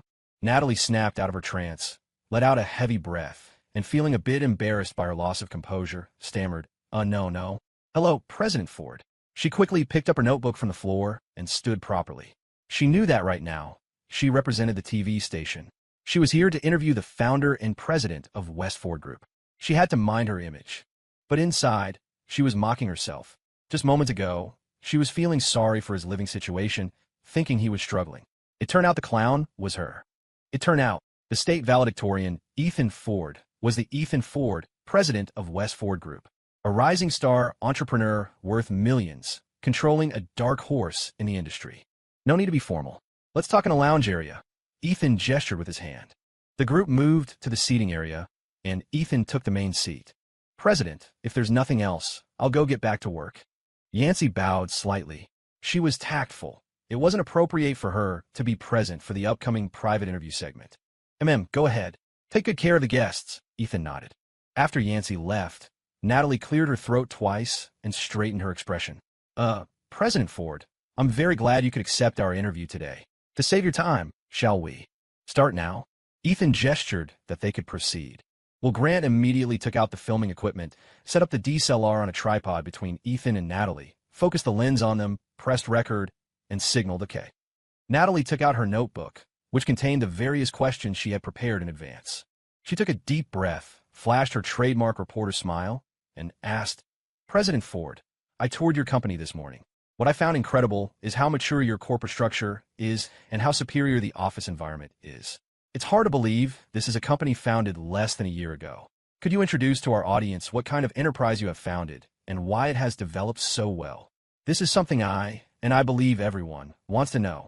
Ethan sat up straight, his expression calm, and replied, West Ford Group is a technology company rooted in the internet industry. Currently, our main business directions are network security, computer components, e-commerce, and electronic sports. I never defined the company as merely an internet company or an electronic sales company, but rather as a technology company, because I have always believed that technology changes lives. Technology is the foundation of all development. The blood of innovation must flow through the entire corporate body. Only then can we confidently say we are a technology company. West Ford Group started from computer repairs and selling parts. From having no storefront to our first store, we experienced various problems and difficulties along the way. But we firmly believe that our direction was right. The path was correct. As long as we walked it with unwavering faith, we could create a new world. Fortunately, we did it. If you don't do something, the result is zero. Only by doing it is there a possibility of becoming one and having a future. So, firm belief and execution are the fundamental driving forces behind our rapid development. Ethan's calm, composed demeanor and eloquent speech surprised Natalie. It seemed as if this young man had experienced many such occasions, forging a heart of steel. So young, where did he get this experience? And his words resonated with sincerity. Every sentence felt like a genuine expression, yet if you listen carefully, he didn't really reveal any corporate secrets. But you couldn't say he didn't make sense. He was so polished that one couldn't find a single flaw. Natalie thought for a moment and continued, President Ford, you just said you founded a technology company. As a tech enterprise, what is your vision for the future? Ethan looked at her, smiled slightly, and said, Our corporate vision is simple, to help achieve overall industrial upgrades for the country, to enrich the nation and strengthen the people. You could say that's the ultimate goal. Natalie was stunned, shaken by his profound gaze and plain words. His eyes seemed capable of piercing through the past and future, deep, insightful, and incredibly firm. It seemed that this ultimate goal was something he was destined to achieve. The vision was simple, yet so great and heavy. Is President Ford learning from the great industrialists of the past? Natalie asked with a smile. Ethan nodded honestly and countered, Of course. Otherwise, should I learn from the venture capitalists? He clasped his hands on his knees and said calmly, Our country's industry has seen hard times. We learned a harsh lesson. Lag behind, and you get beaten. We watched our manufacturing base hollow out, our backbone weaken. It was the countless pioneers, the industrial patriots, who used their sweat and grit to rebuild that backbone, so we don't have to rely on anyone else to survive. Don't they deserve our respect and emulation? Everyone can choose their own way to support this country. I will use mine. We are standing tall again. From now on, no one can make us kneel. These words were spoken so calmly, yet they were soul-stirring. Natalie's heart couldn't calm down for a long time. So, this was Ethan's original intention for founding the company and his vision for the future. Having such a grand perspective and sentiment was enough to command respect. No wonder she saw the shadow of a future corporate giant in Westford Group. Here, there was no sweatshop oppression. Everyone worked wholeheartedly for the company, dedicated because they knew their work had meaning. Whether realizing personal value or social value, they could achieve it in such a company. She bowed slightly to Ethan to show respect and said seriously, "President Ford's vision is truly rare in the business world. I admire it greatly." Ethan waved his hand, smiling humbly. "You praise me too much. We are just doing what we should do, nothing more. It's just that our current strength is still small. There isn't much we can do, and not enough to change anything yet." Small.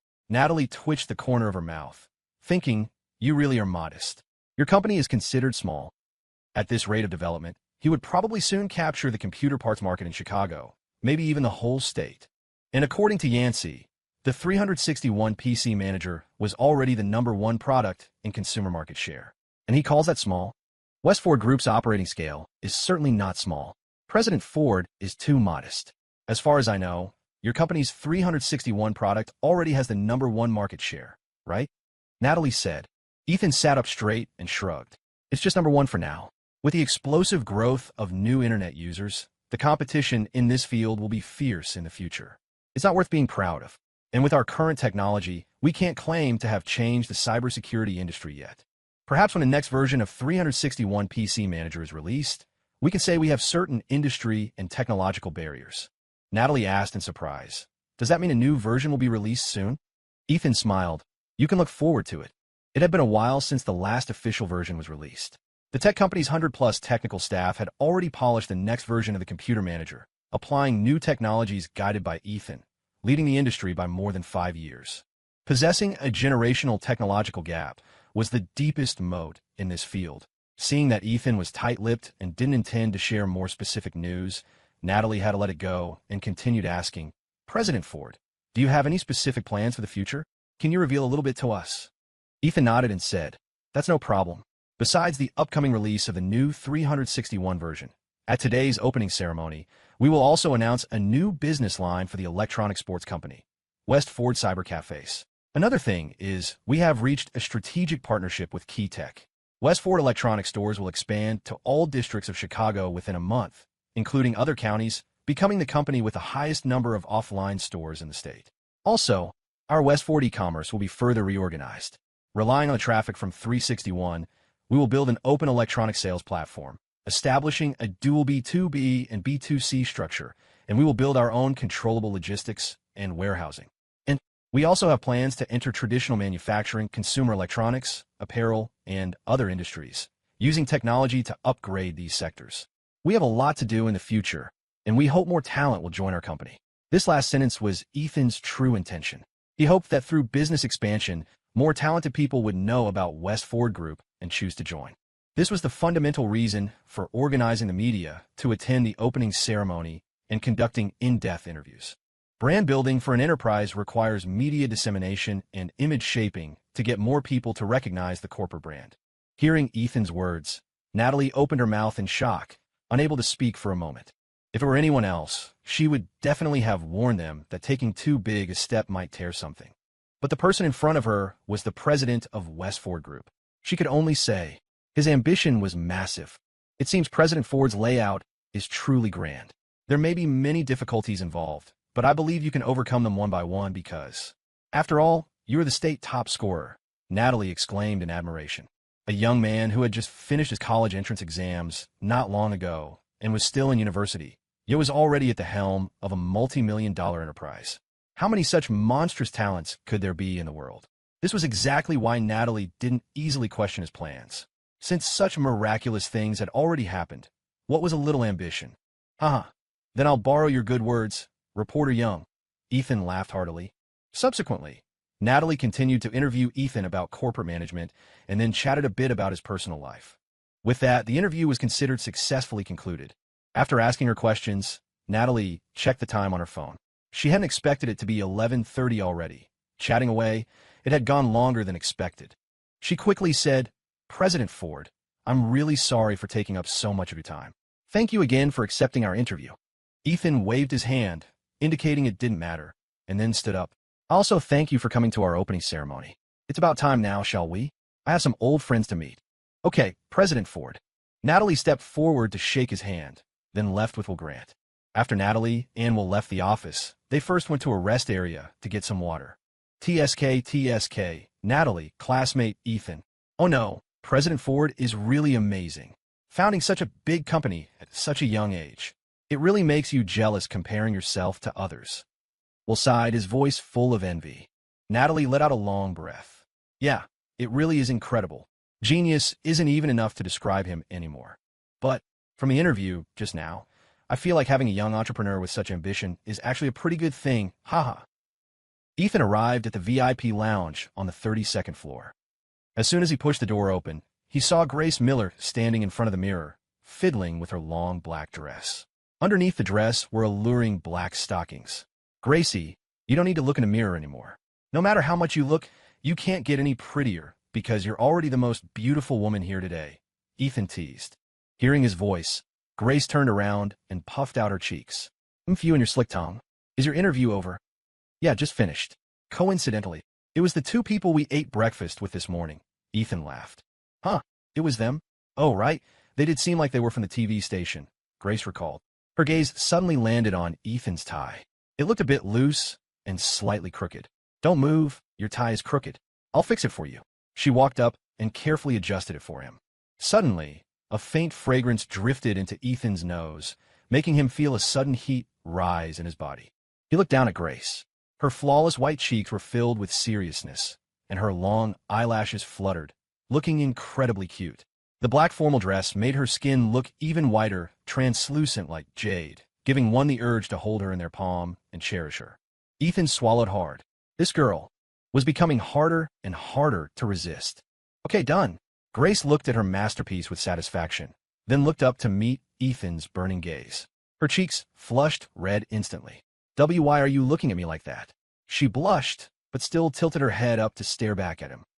She looked like she wasn't nervous at all, but in reality, her little heart was pounding, almost jumping out of her chest. "Stupid Ethan, are you thinking bad thoughts again? You such a villain. But there's no one here right now, so it should be okay. Come on, I'm ready." Grace closed her eyes slightly, instinctively puckering her cute red lips, seemingly expecting something. "Don't move," Ethan whispered suddenly.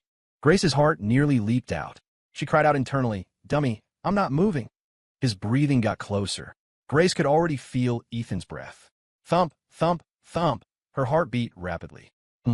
Why hasn't anything happened yet? Just as she was about to open her eyes, Ethan suddenly said, "Don't move. Keep your eyelashes still.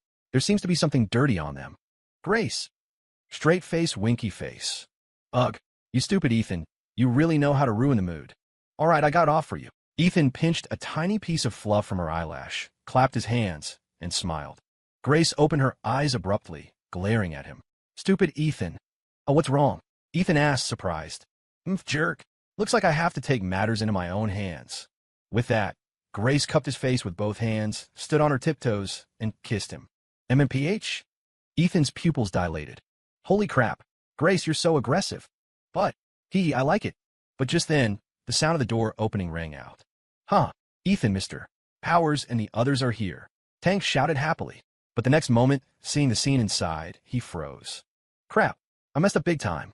Grace heard the voice and let go of Ethan in a panic, her cheeks turning as red as an apple. A vein popped on Ethan's forehead. He slowly turned his head, glared at Tank, and cursed with a laugh. "Damn it, Tank, your timing is impeccable." Cough, cough. "Ethan, I really didn't mean to. I swear. Saw thee. Next time I'll definitely knock first." Tank begged for mercy repeatedly. Ethan laughed helplessly. All right. Where are Neil and the others?" "Haha, congratulations, brother Ethan. Wishing you a grand opening."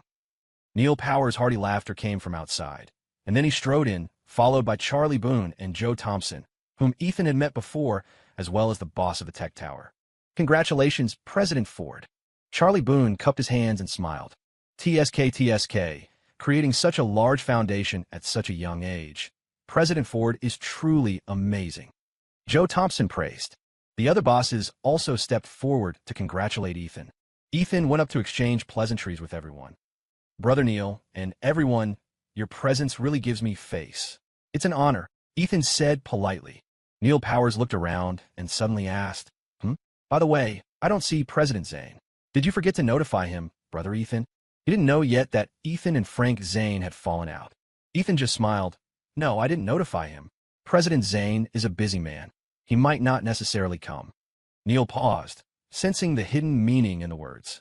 It seemed Ethan and Frank's relationship wasn't great. He didn't know the reason and didn't probe further. In this setting, he had to give Ethan face. It's about time. Everyone please. The opening ceremony is about to start. Ethan smiled at the group. The bosses nodded and turned to go out.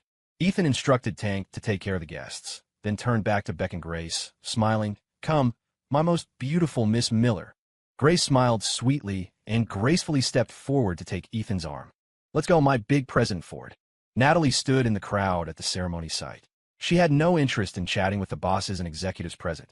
Instead, she stared intently at the various Chinese and Western desserts on the tables lining both sides of the room.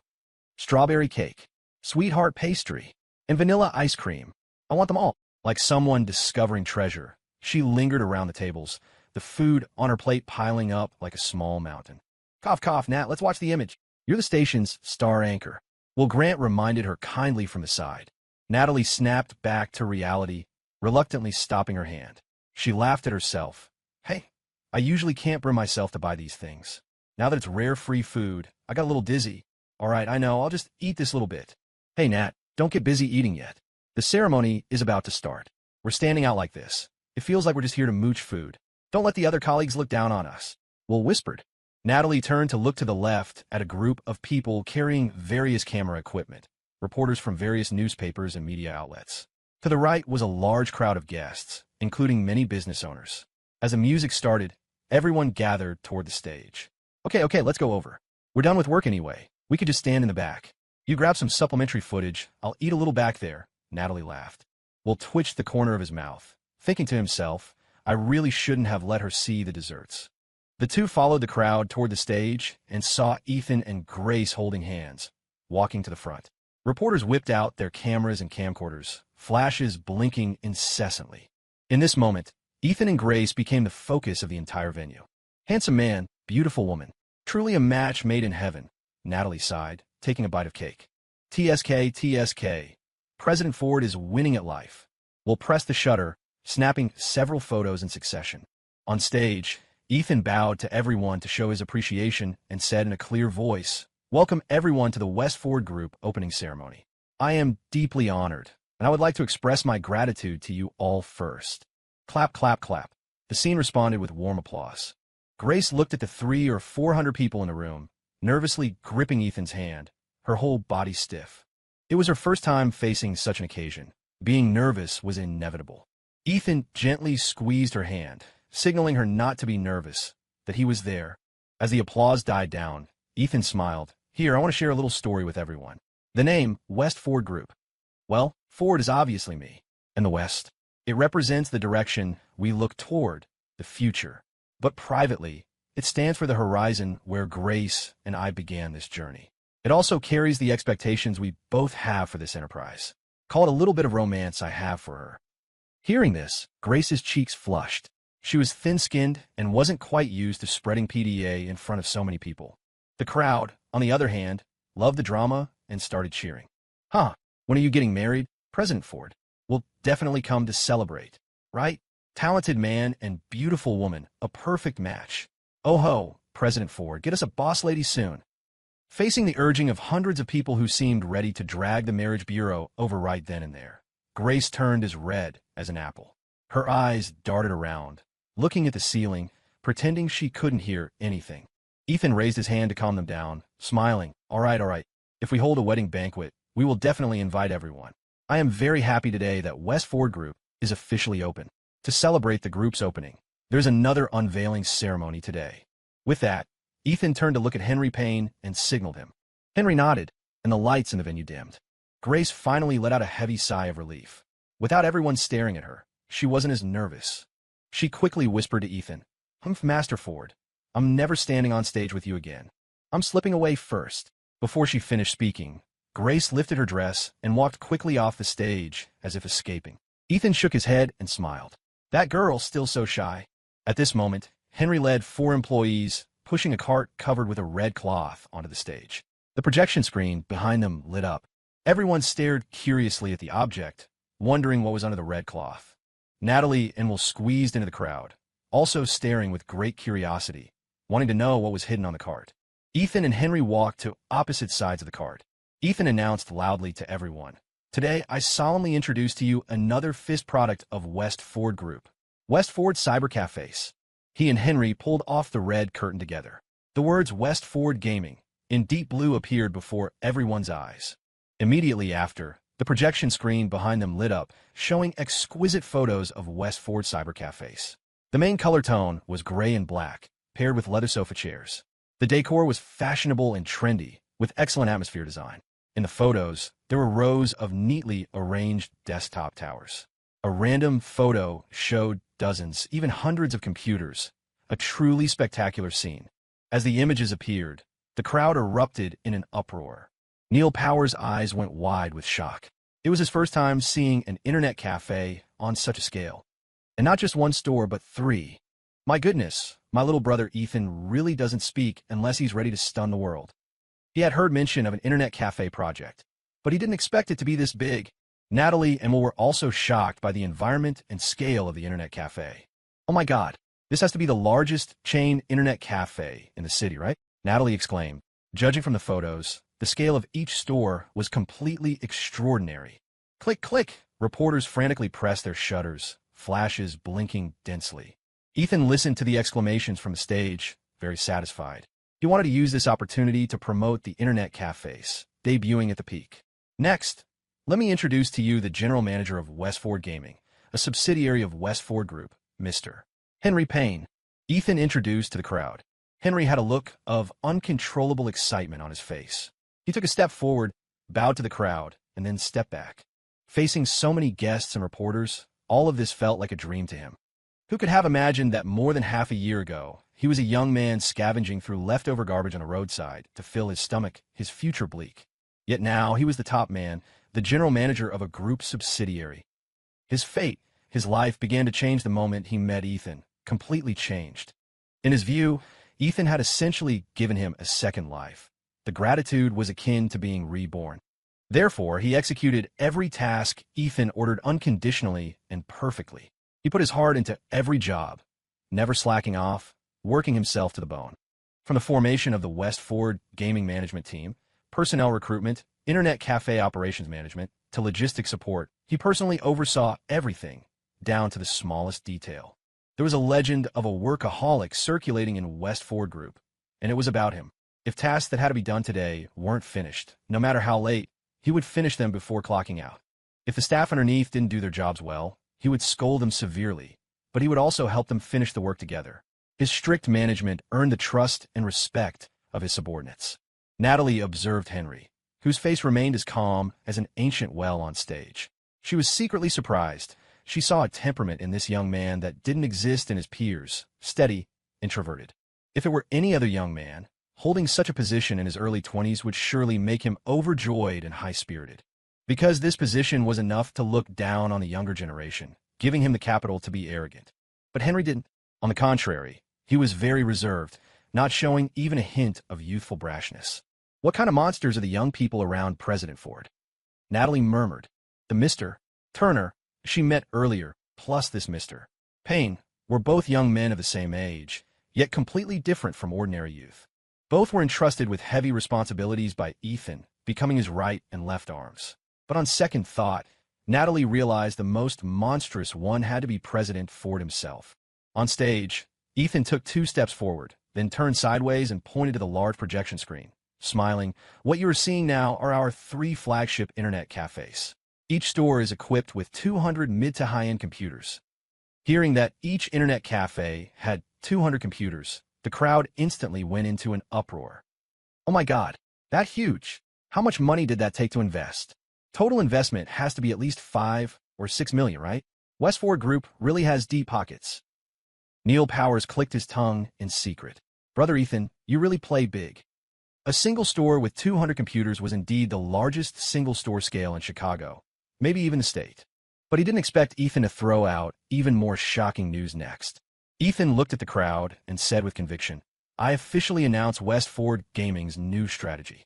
Within the next year, we will expand to 30 stores of this scale across Chicago, New York, Los Angeles, and Houston. The crowd exploded instantly upon hearing this. Neil Powers almost dropped his jaw. Holy crap, what? Opening 30 chain internet cafes in a year. Brother Ethan, are you crazy? Natalie's jaw dropped in astonishment. She found it hard to believe that Ethan would announce such a crazy strategic intent. 30 chain internet cafes in 1 year. The investment would have to be at least $4 or $5 million. How could he be so certain that internet cafes would make money? Why was he so confident? Nat, President Ford, has he lost his mind? Will asked, stunned from beside her. Natalie gave a bitter laugh. How should I know? But to found such a big company at such a young age, he shouldn't be crazy. Would someone that monstrously talented lose his mind? Or is there a business opportunity in there that we can't see? The crowd buzzed with discussion, everyone shocked by the news Ethan had thrown out. Only Ethan and Henry on stage remained relatively calm. Ethan turned back and waved his hand, signaling to switch the projection screen image. A moment later, a new projection appeared, a computer configuration list. The appearance of the spec sheet instantly attracted everyone's attention, surprising them even more. Neil Powers was the first to spot the details, clicking his tongue in shock. Holy crap, does an internet cafe need these kinds of specs? Ethan introduced to everyone. These are the two main computer configurations for our internet cafes, the Elite Edition and the Deluxe Edition. For the Elite Edition, we mainly use the Intel Pentium 2 processor, paired with the Kirin 748 motherboard. For memory, we chose product from major manufacturers like Samsung, with RAM as high as 64 MB. And the Elite Edition uses a Philips 105A monitor, and a hard drive is a Seagate 4. 3G. Compared to the Elite Edition, the Deluxe Edition upgrades to a Pentium 3, and the RAM is upgraded to 128 megabytes, far exceeding the configuration of ordinary internet cafes, giving users the best experience. Neil Powers twitched the corner of his mouth. Such configurations indeed crushed all other internet cafes on the market, but the price surely wouldn't be low. It would definitely be no less than $5 an hour. If this hardware was purchased from secondary market agents, the higher cost would definitely drive up the usage price. But Ethan's next words left him dumbfounded. Our internet cafe pricing is Elite Edition configuration at $3 an hour and Deluxe Edition configuration at $5 an hour. Ethan announced, What? $3 an hour for these specs? Neil was confused. Internet cafe prices were basically in the $5 to $10 range for high-end spots, and even many low-spec shady cyber shacks charged $3 an hour. Such high specs priced at only $3 an hour. Surfing environment, computer configuration, price. Wouldn't this crush other internet cafes in every aspect? It was practically a dimensional strike against the competition. Brother Ethan, this tactic is ruthless. He could already foresee the explosive popularity of the internet cafes once they opened. From any angle, there wasn't a single internet cafe in Chicago that could be a qualified competitor. They would be completely bulldozed by Westford Gaming. He paused, suddenly realizing why Ethan had held this opening ceremony. Given Ethan's low-key personality, he generally wouldn't make such a big fanfare. Holding a high-profile opening ceremony this time, the main act was probably to build momentum for Westford Gaming. He turned to look at the group of reporters on the left. Westford Group was bound to become famous, and with media reports, Westford Gaming would save a massive amount of early advertising work. Impressive, Brother Ethan. This plan killed multiple birds with one stone. Neil secretly admired him. On stage, Ethan continued to highlight the advantages of the internet cafes, including on-site services. Finally, Ethan said to the crowd, I welcome everyone to experience it if you have time. Today's opening ceremony ends here. Thank you all for your enthusiastic participation. Clap, clap, clap. Applause washed over the venue like a tide. Many people even gave Ethan a thumbs up, deeply impressed by him. After the ceremony unveiling ended, the lights came back on. The venue was buzzing with voices and began to liven up. After stepping off the stage, Ethan bumped into Neil Powers, Charlie Boone, and other peers. Haha, brother Ethan, you really are something. After today, your internet cafes would just be sitting there printing money, haha. Neil happily punched him lightly on the chest. Hee hee, I'll take your word for it, brother Neil, Ethan laughed. I've arranged another venue next door. Let's go there to chat. Unlike the main venue, the sub-venue was smaller, specifically for receiving peers and West Ford Group's partners. The sub-venue was more like a small circle, with fewer than 100 people, but it basically covered more than half of the enterprises in the Chicago computer sales industry supply chain. Grace wasn't by his side. She was busy finding food. Tank leaned in and asked, Miss Grace, why aren't you going to find brother Ethan? Follow him around, putting on a fake smile. How boring, I don't want to. Grace pouted. She looked up at him from a distance. Seeing Ethan surrounded by many people, talking and laughing, receiving attention as the host with people constantly coming up to greet him and strike up conversations. But looking at him, he seemed very much in his element. But Grace didn't want to get involved. Facing so many strangers, she figured she wouldn't be able to say a single word. Suddenly, an employee walked quickly to Ethan and whispered something in his ear. It seemed like something urgent. Grace just watched curiously, not knowing the situation. What's wrong? Seems like something happened. Grace turned to ask Tank. Tank saw Ethan's expression change, put down the plate in his hand, and said, I'll go check. Tank hurried to Ethan's side and whispered, What's wrong, brother Ethan? Ethan held a champagne glass, a hint of ice in his eyes. Nothing, just someone arriving uninvited. Huh? Who? Tank paused. Who else? President Zane from Southbridge, Ethan said coldly. Just then, Neil walked over quickly, happy. Ha! Brother Ethan, President Zane is here. Hearing this, everyone turned to look at the entrance. Frank Zane of Southbridge Traders controlled many supply channels and had considerable power in the Chicago area. Suddenly, a group of people appeared at the door, with Frank Zane walking at the front, wearing a smile. Oh, President Zane is here. Hello, President Zane. Brenda. A group of bosses and executives from Tech City stepped forward to greet him. Frank politely nodded in response to others, arriving in front of Ethan, surrounded like a star by the moon. Frank stared at Ethan with a smile and extended his hand. President Ford, hello.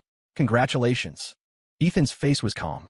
He shook his hand briefly and said, President Zane, why are you here? The implication was, I didn't invite you. Why did you come on your own? A flash of malice crossed Frank's eyes, and he sneered, Hee hee, President Ford, today is your opening ceremony. How could such a great day be without me? What? President Ford doesn't welcome me.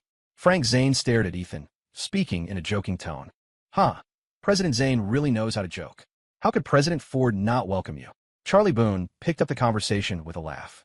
Exactly, what's our relationship with President Ford? President Zane is just kidding. Joe Thompson chimed in. Neither of them realized the tension, thinking Frank was just jesting. In their impression, Frank and Ethan were old friends. When they first met at the drinking party organized by Neil Powers, everyone hit it off immediately. Back then, Frank was full of praise for Ethan. After a few drinks, they were calling each other brother. Later, they heard that Frank and Ethan had a good cooperation, always pleasant, with frequent exchanges of favors. There were even rumors that Sterling Tech was taken down by Frank and Ethan joining forces, with Frank taking over Sterling's vacated business.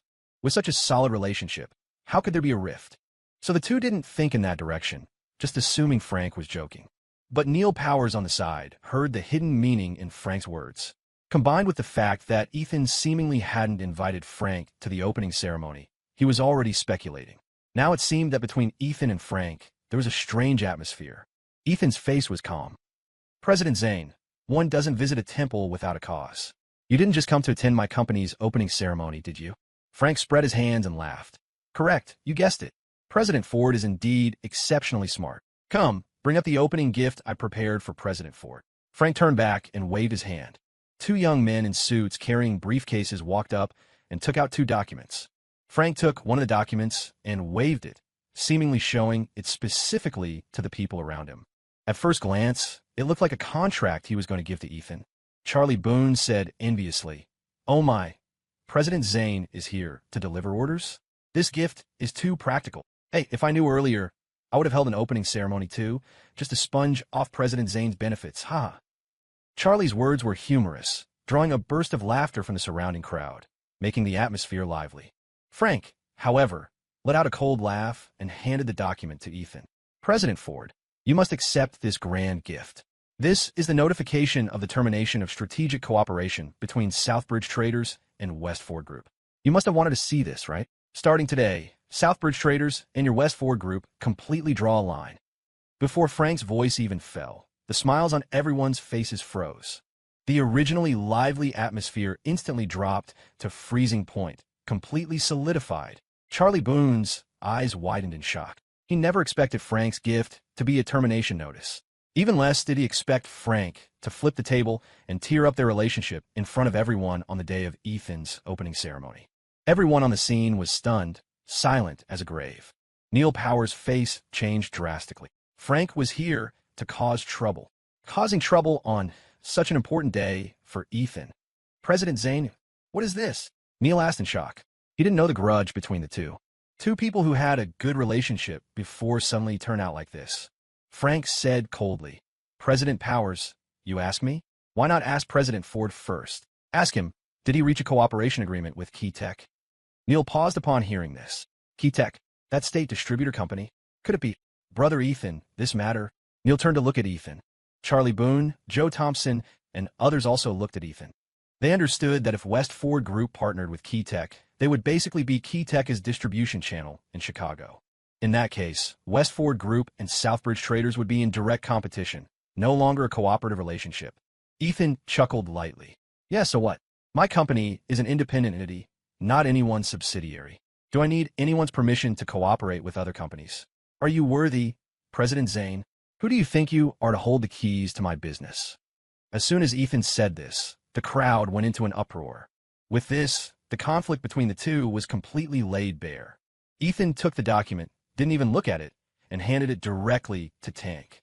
President Zane, if you just want to give me this gift, I've received it. You can leave now. I won't see you out, Ethan said indifferently, swirling his wine glass. Others didn't need to know the grievances between him and Frank, nor did he need to explain.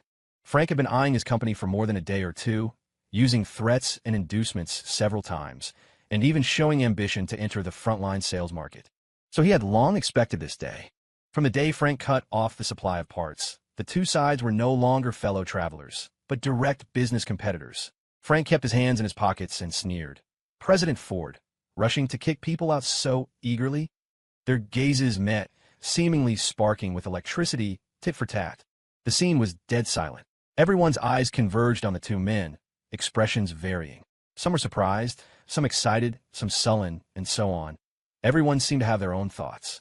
Neil Powers had mostly embarrassment on his face. Ethan met Frank through the drinking party he organized. Back then, Ethan's business was just starting and he needed Frank. Neil had put in a lot of effort to facilitate their cooperation, but no one expected the two to reach such a state.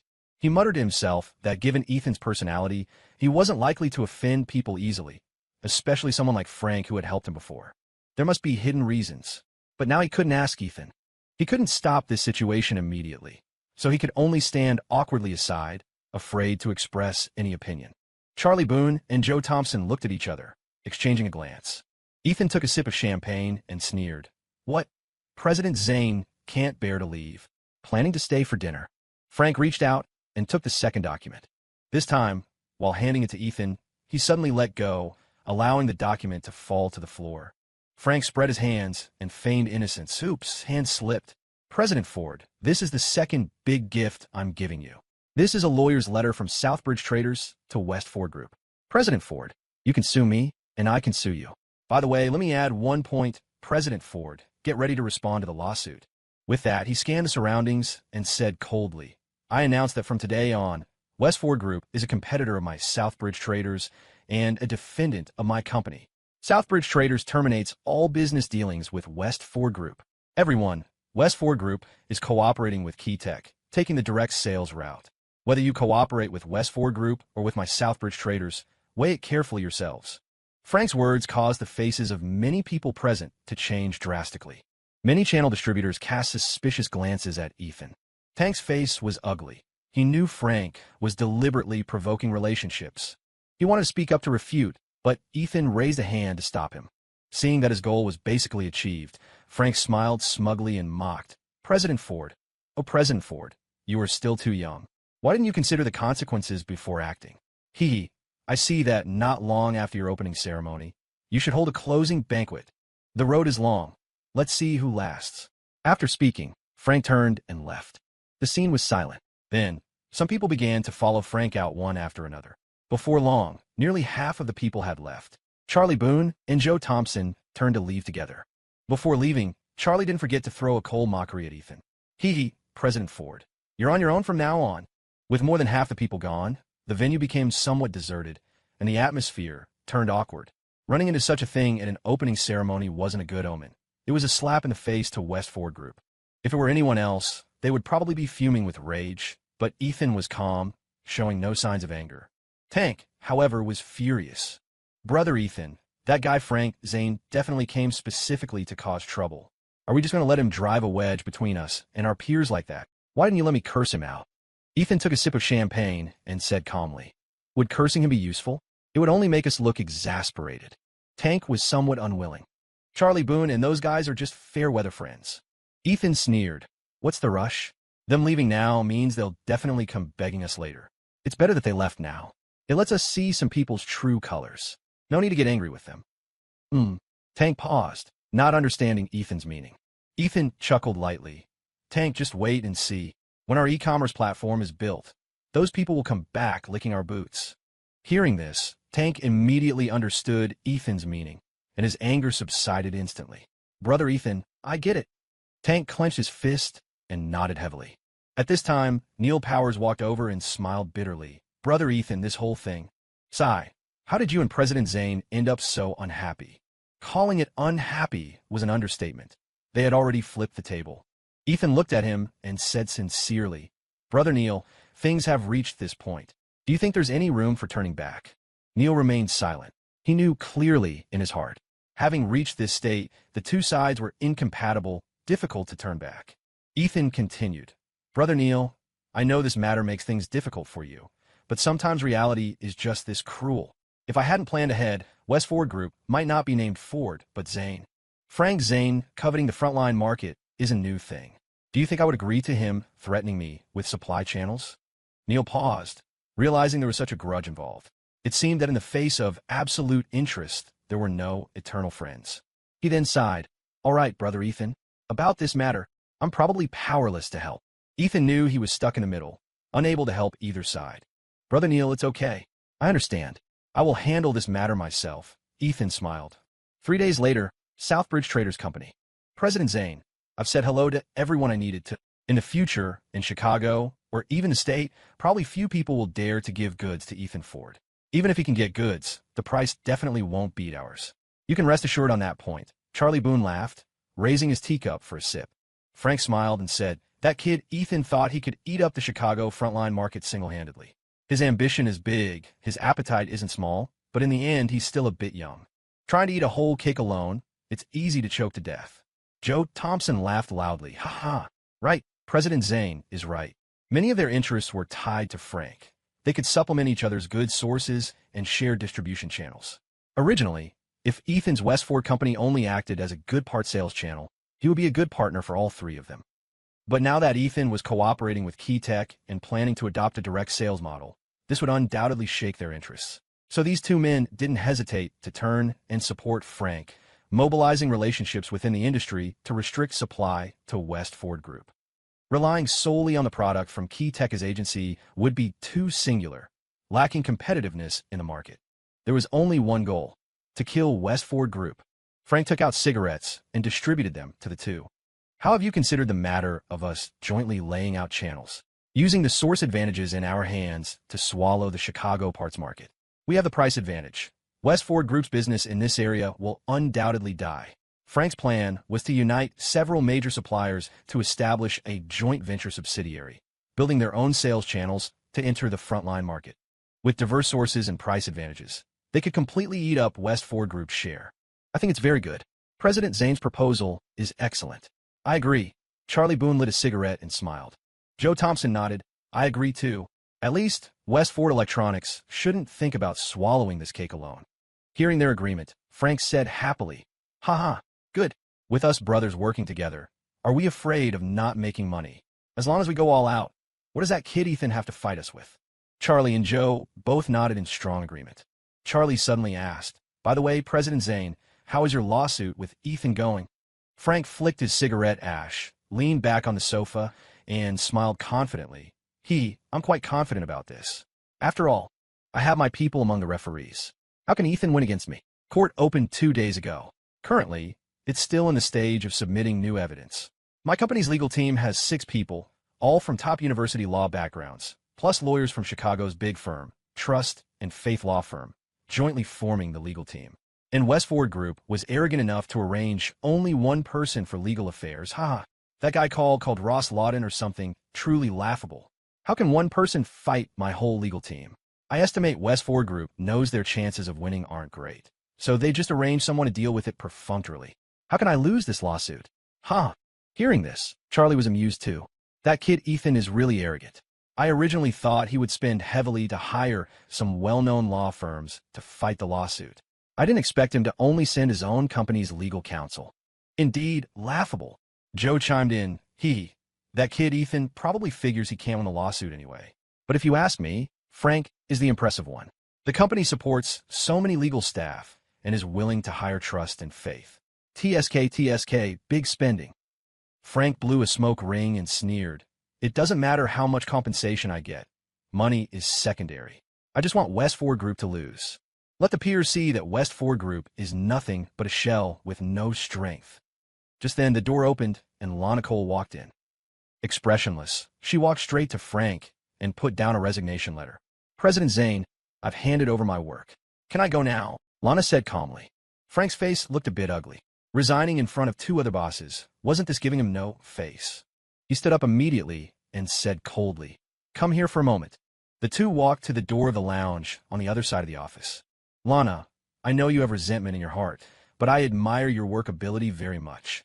Can't you stay and help me? Frank questioned in a deep voice. Lana smiled miserably. Stay here to help you? Would your wife be happy? President Zane, you really know how to joke. It's fine if she doesn't know, right? Just be a little careful in the future. Lana, honestly, you've been with me for so long. I'm quite reluctant to let you go. Frank switched to a gentle tone, gently stroking her shoulder with one hand. But Lana took a step back, putting distance between them, and said indifferently, President Zane, please have some self-respect. I think I have no reason to stay in the company. Seeing that she wouldn't yield to soft or hard tactics, Frank's face turned cold instantly. He cursed, damn, you want to leave that badly? Then get out. Get far away. I originally wanted to give you a job for old time's sake. Since you don't cherish it, I can't be bothered to keep you. Get out. Lana looked up at him, the corner of her mouth curling into a cold sneer. President Zane, this is your true face, isn't it? I'll just consider those years of youth fed to a dog. Fine, I'm leaving right now. Lana turned and left without hesitation. Frank's face was clouded with uncertainty. Then he spat towards Lana's retreating figure. Bitch. In his heart, Lana Cole was just a woman used to relieve loneliness. Just a plaything, at best a plaything with some workability.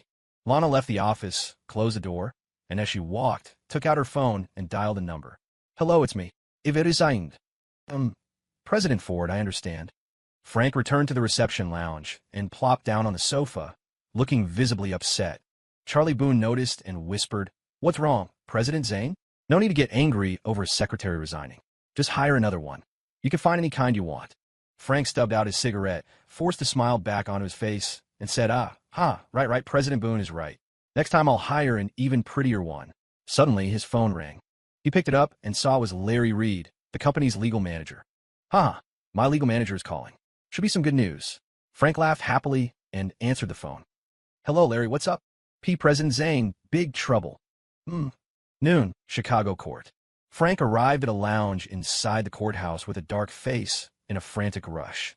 Inside the lounge were the 6 legal staff of Southbridge Traders, led by a middle-aged man with a comb-over, legal manager Larry Reed. President Zane. Larry stood up immediately upon seeing Frank, but his face was terrible. Damn it. What the hell is going on? Why are we losing this lawsuit? What? Frank glared at him, eyes spitting fire. When he first heard the news that the internal submission of new evidence materials suggested Southbridge Traders might lose, he was shocked and rushed over. Larry smiled bitterly. President Zane, this ruling is on the case where they sued us for breach of contract before. Originally, we had a response strategy ready. As long as we didn't admit to actively cutting off supply, West Ford Group couldn't win against us. But West Ford Group's legal counsel is too cunning. Originally, due to insufficient evidence, they were about to rule for a dismissal, and then we would countersue them for accounts payable breach. But that West Ford lawyer, Ross Lawton, actually used improper procedure as grounds to demand the court restart the judicial process, stalling us for quite some time. Just 2 days ago, when the new round of evidence submission began, the other side actually obtained the internal stamped notification document of stopping supply. That is our internal company material, and it's key evidence. I can't figure out how they got their hands on it. So, just now word came from inside. We might lose this one.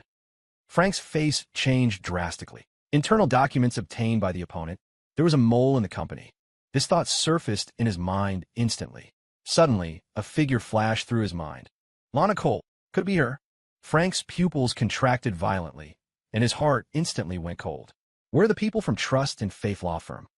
Is there no way to turn the tide? Trust and Faith is such a big firm. They must have a way. Contact them for me immediately. Larry hurriedly said, I'll call right now. With that, Larry took out his mobile phone and dialed Trust and Faith Law Firm. After a while, the call connected. Put Lawyer Lewis on. What? What did you say? They need? At the police station. What? This went in. What? Larry's expression changed suddenly, revealing a hint of panic. He immediately put down the phone and said anxiously to Frank, President Zane, this is bad. Lawyer Lewis, who is in charge of this case, has been summoned to the police station. He's been detained.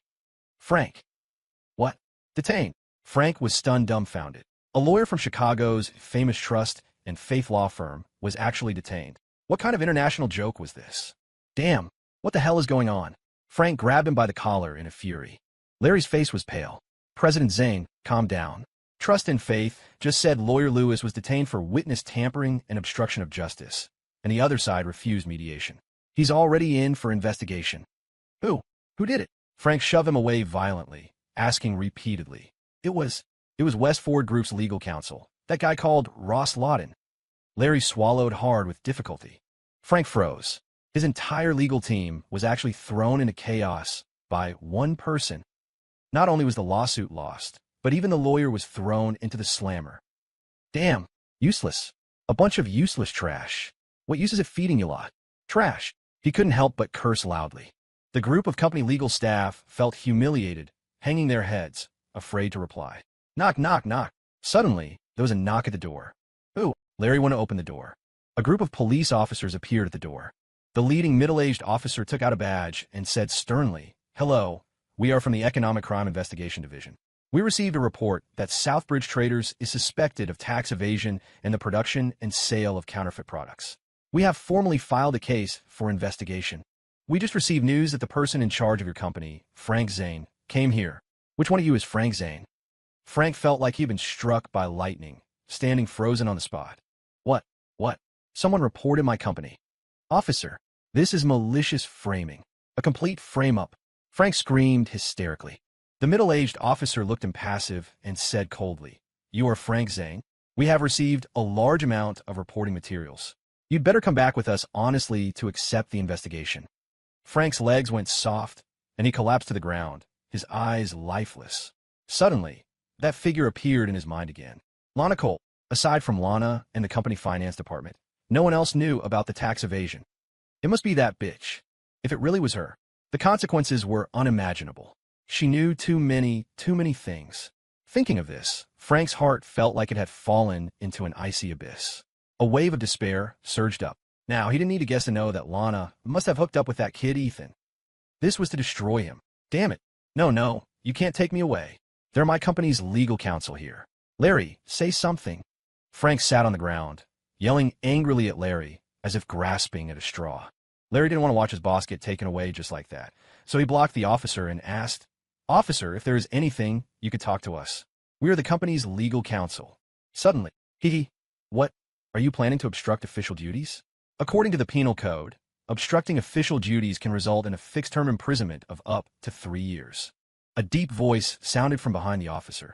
Immediately after, a middle-aged man wearing gold-rimmed glasses with a refined temperament walked to the front. The corners of his mouth held a confident and calm smile. But this smile made Larry and the other legal staff shudder. "It's you, Ross Lawton." Larry looked shocked, instantly figuring it out. Ross might be the reporter. "What, do you guys want to sit in the cell too?" Ross pushed up his glasses and smiled. Larry's face changed, mostly to helplessness. He lowered his head, afraid to speak. The middle-aged officer waved his hand. "Take Frank Zane away." Two police officers stepped forward, took out silver handcuffs, and handcuffed Frank's wrists. At this moment, Frank's face was written with despair. He didn't expect Ethan's revenge to come so fast, so sharp. He knew everything was over. The next day, Broad City Boulogne Company. Charlie Boone paced back and forth in the office, his face full of worry, his mind heavy. Bang! Joe Thompson pushed open the door abruptly. "Old Charlie, did you get the news too? President Zane has been detained." "How could this happen?" Charlie looked miserable. "You asked me, who do I ask? I just found out too. But the whole city probably knows this news by now. Look for yourself." Charlie picked up a newspaper from the tea table and handed it to him. Joe grabbed it, looked closely, and saw the headline on the front page of the Chicago Daily. Industry heavy news. Southbridge traders executive suspected of tax evasion. Case filed for investigation. The large, bold font made it clear at a glance. Holy crap. This. Could President Zane have been set up? Joe knew at a glance that this matter wasn't that simple. His first instinct was that someone had come for Frank. Charlie sat on the sofa, his face grim. "I think Frank is in deep trouble this time. Generally, if economic crime opens a case, they have at least 80 or 90% certainty. Otherwise, they wouldn't act so rashly." The tide had turned. Just the day before, they were calling each other brothers. Now he referred to Frank by his full name. Joe's eyes widened, stunned for a long time. Finally, he couldn't help shouting. "Then, what about the advance payment I gave him? Over $30,000. Can I get it back? Damn it. The money I have with him is more than $30,000. It's $110,000. I wired the cooperation funds to him yesterday. Son of a bitch." Charlie was so angry he let out a curse directly. Frank was in, and the crime wasn't minor.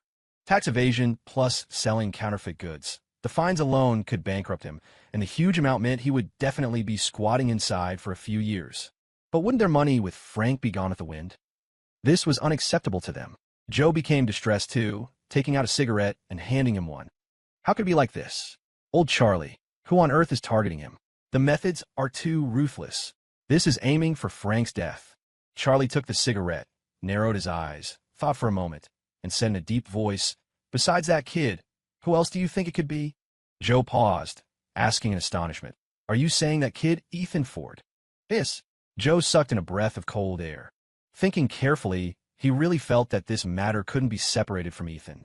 Frank had embarrassed Ethan in front of so many people at the opening ceremony. The conflict between the two was already known to everyone in the industry. This wasn't a normal conflict, but a life-and-death business competition. Holy crap, is Ethan's method that ruthless? Joe asked in disbelief. Charlie took a heavy drag on his cigarette, glanced at him, and countered, "Did you forget about Sterling Tech? You don't know, but I've heard some rumors. Sterling Tech was taken down by Ethan and Frank joining forces.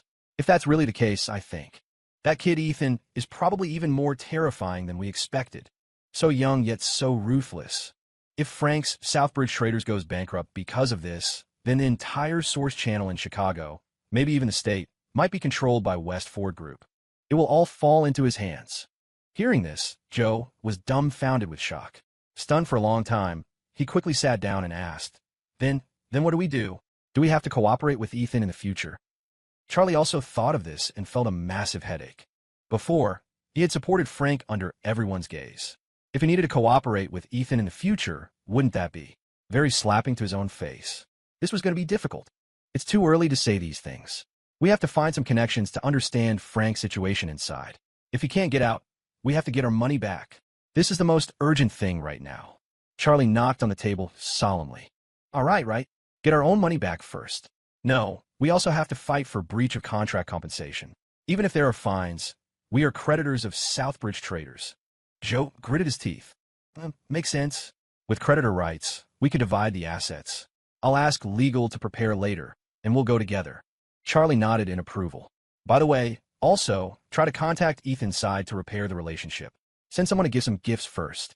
Joe sighed. Okay, I'll do that. Chicago, Star City Enterprises, General Manager's office. Julian York looked at the newspaper, his face cloudy. Suddenly, he threw the newspaper on the table and pressed the electric bell. A moment later, a young male secretary in a suit walked in. Mr. York, what are your orders? The young secretary bowed and asked. Go, organize our business with Southbridge traders. Cut off all business dealings. All of them. The secretary paused and confirmed again. Yes, all. Julian looked grim. Okay, I'll notify the business department later. The secretary nodded. Julian rubbed his chin and thought for a moment. By the way, contact President Ford at West Ford Group for me later.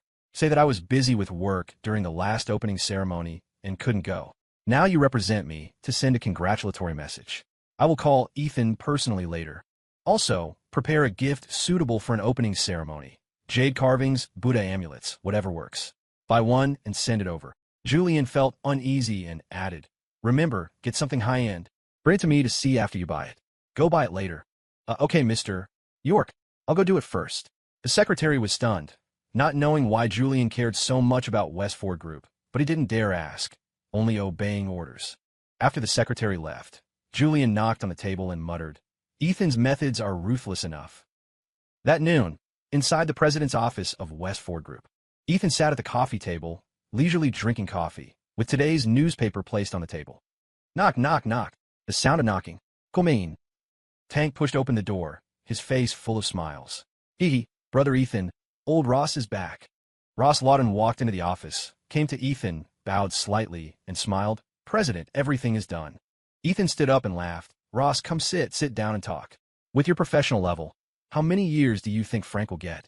Ross sat down and laughed. Based on the amount of tax evasion and the evidence, plus the number of counterfeit products sold, it belongs to a huge amount. Barring accidents, 5 years to start. 5 years? Old Ross, you really are something. Tank exclaimed excitedly, sitting down too. Ethan poured coffee for both of them and continued asking, what about the fines? How much will Southbridge traders be fined? Ross took a sip of coffee and replied, the preliminary estimate is over $4 million. But it's not ruled out that the police might find more evidence, possibly even higher. This amount is enough to bankrupt Southbridge traders. A smile finally appeared on Ethan's face. Indeed within expectations. Tank gave a thumbs up to Ethan and praised, Brother Ethan, this move is truly awesome. Removing the firewood from under the cauldron. When you asked me to give gifts to Lana Cole before, did you guess she would provide us with so much evidence? Brother Ethan, you're really too awesome. Ethan chuckled lightly. Giving gifts was just to maintain the relationship. You could say Frank truly dug his own grave. You'd best remember, it's better to offend a villain than a woman. Lana and I were just helping each other, or to be direct, using each other because we both had a common goal. She got so much internal information and information on Frank's crimes just because she wanted to use my hand to take down Frank. And we happened to hit it off, simple as that. Ross praised. It seems the president is the formidable one.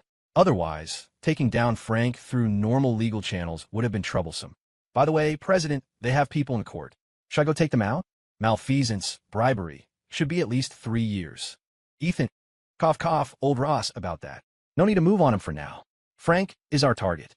And regarding the person inside, I just need to get a little evidence, and then we can go strive for something. Ross was a smart man. He understood immediately. He smiled. Oh, I understand. The president makes sense.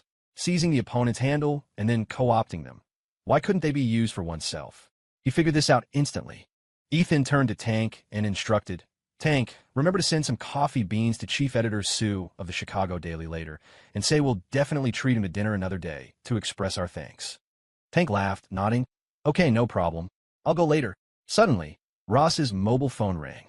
He picked it up to check, then answered. Hello, this is Ross Lawton. Is that so? I know. I'll go over later. Ross hung up the phone, a strange look on his face, a little surprised. Ethan asked, what happened? News from the police. Ross touched his chin and replied, it's police news, but the police said Frank Zane has been bailed out. Ethan frowned. What?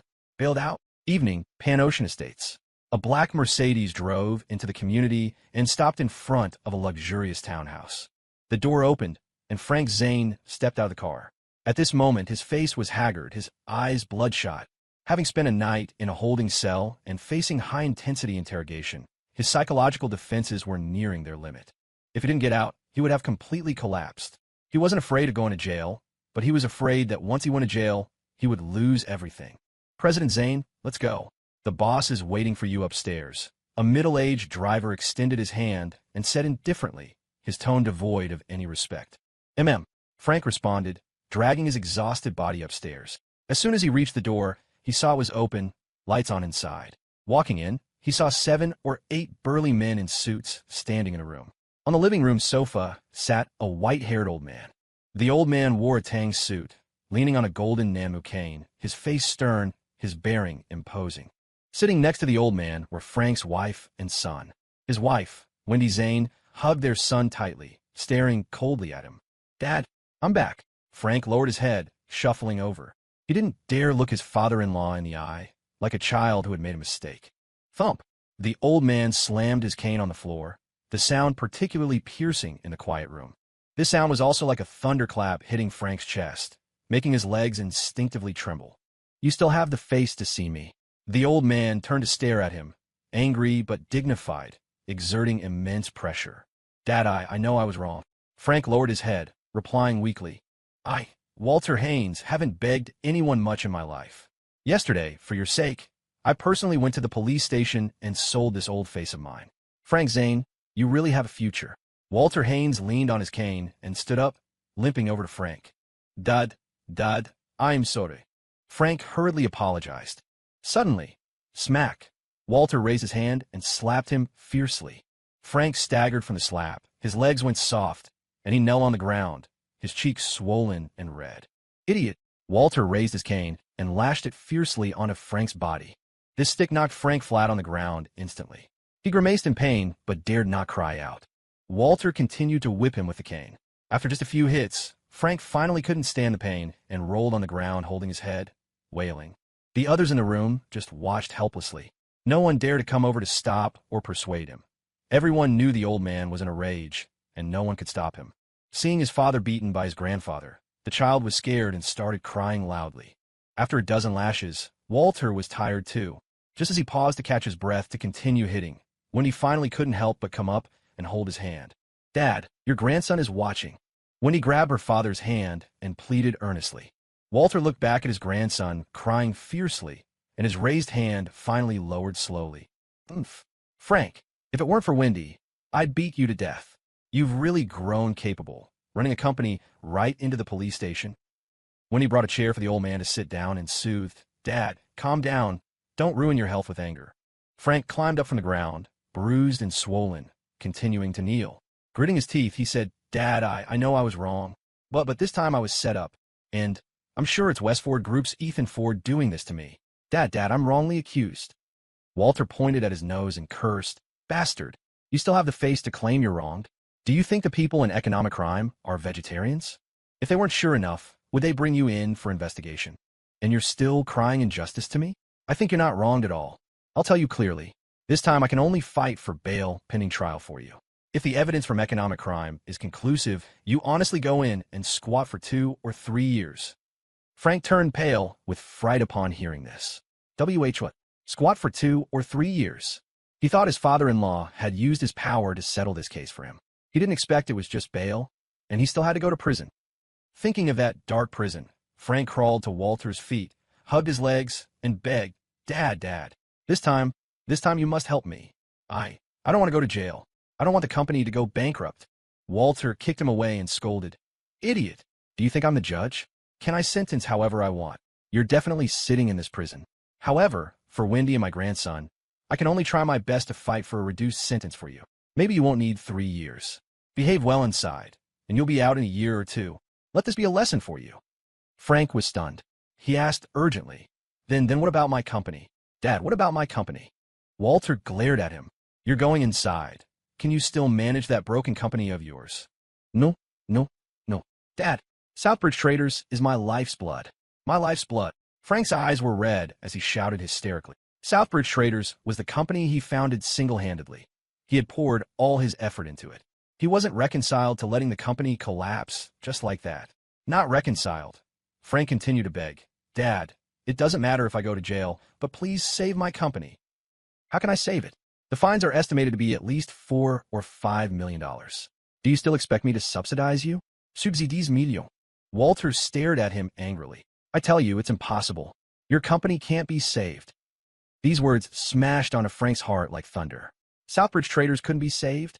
He suddenly stood up from the ground, looking up to the sky and howling in grief and indignation in a frenzied state, like a crazy, trapped beast. His eyes were bloodshot, staring dead at Walter. I'm not reconciled. I'm not reconciled. Do you know how much price I paid for the company? How much effort I poured in? In your eyes, it's a broken company, but in my heart, it's my everything. My everything. Do you understand?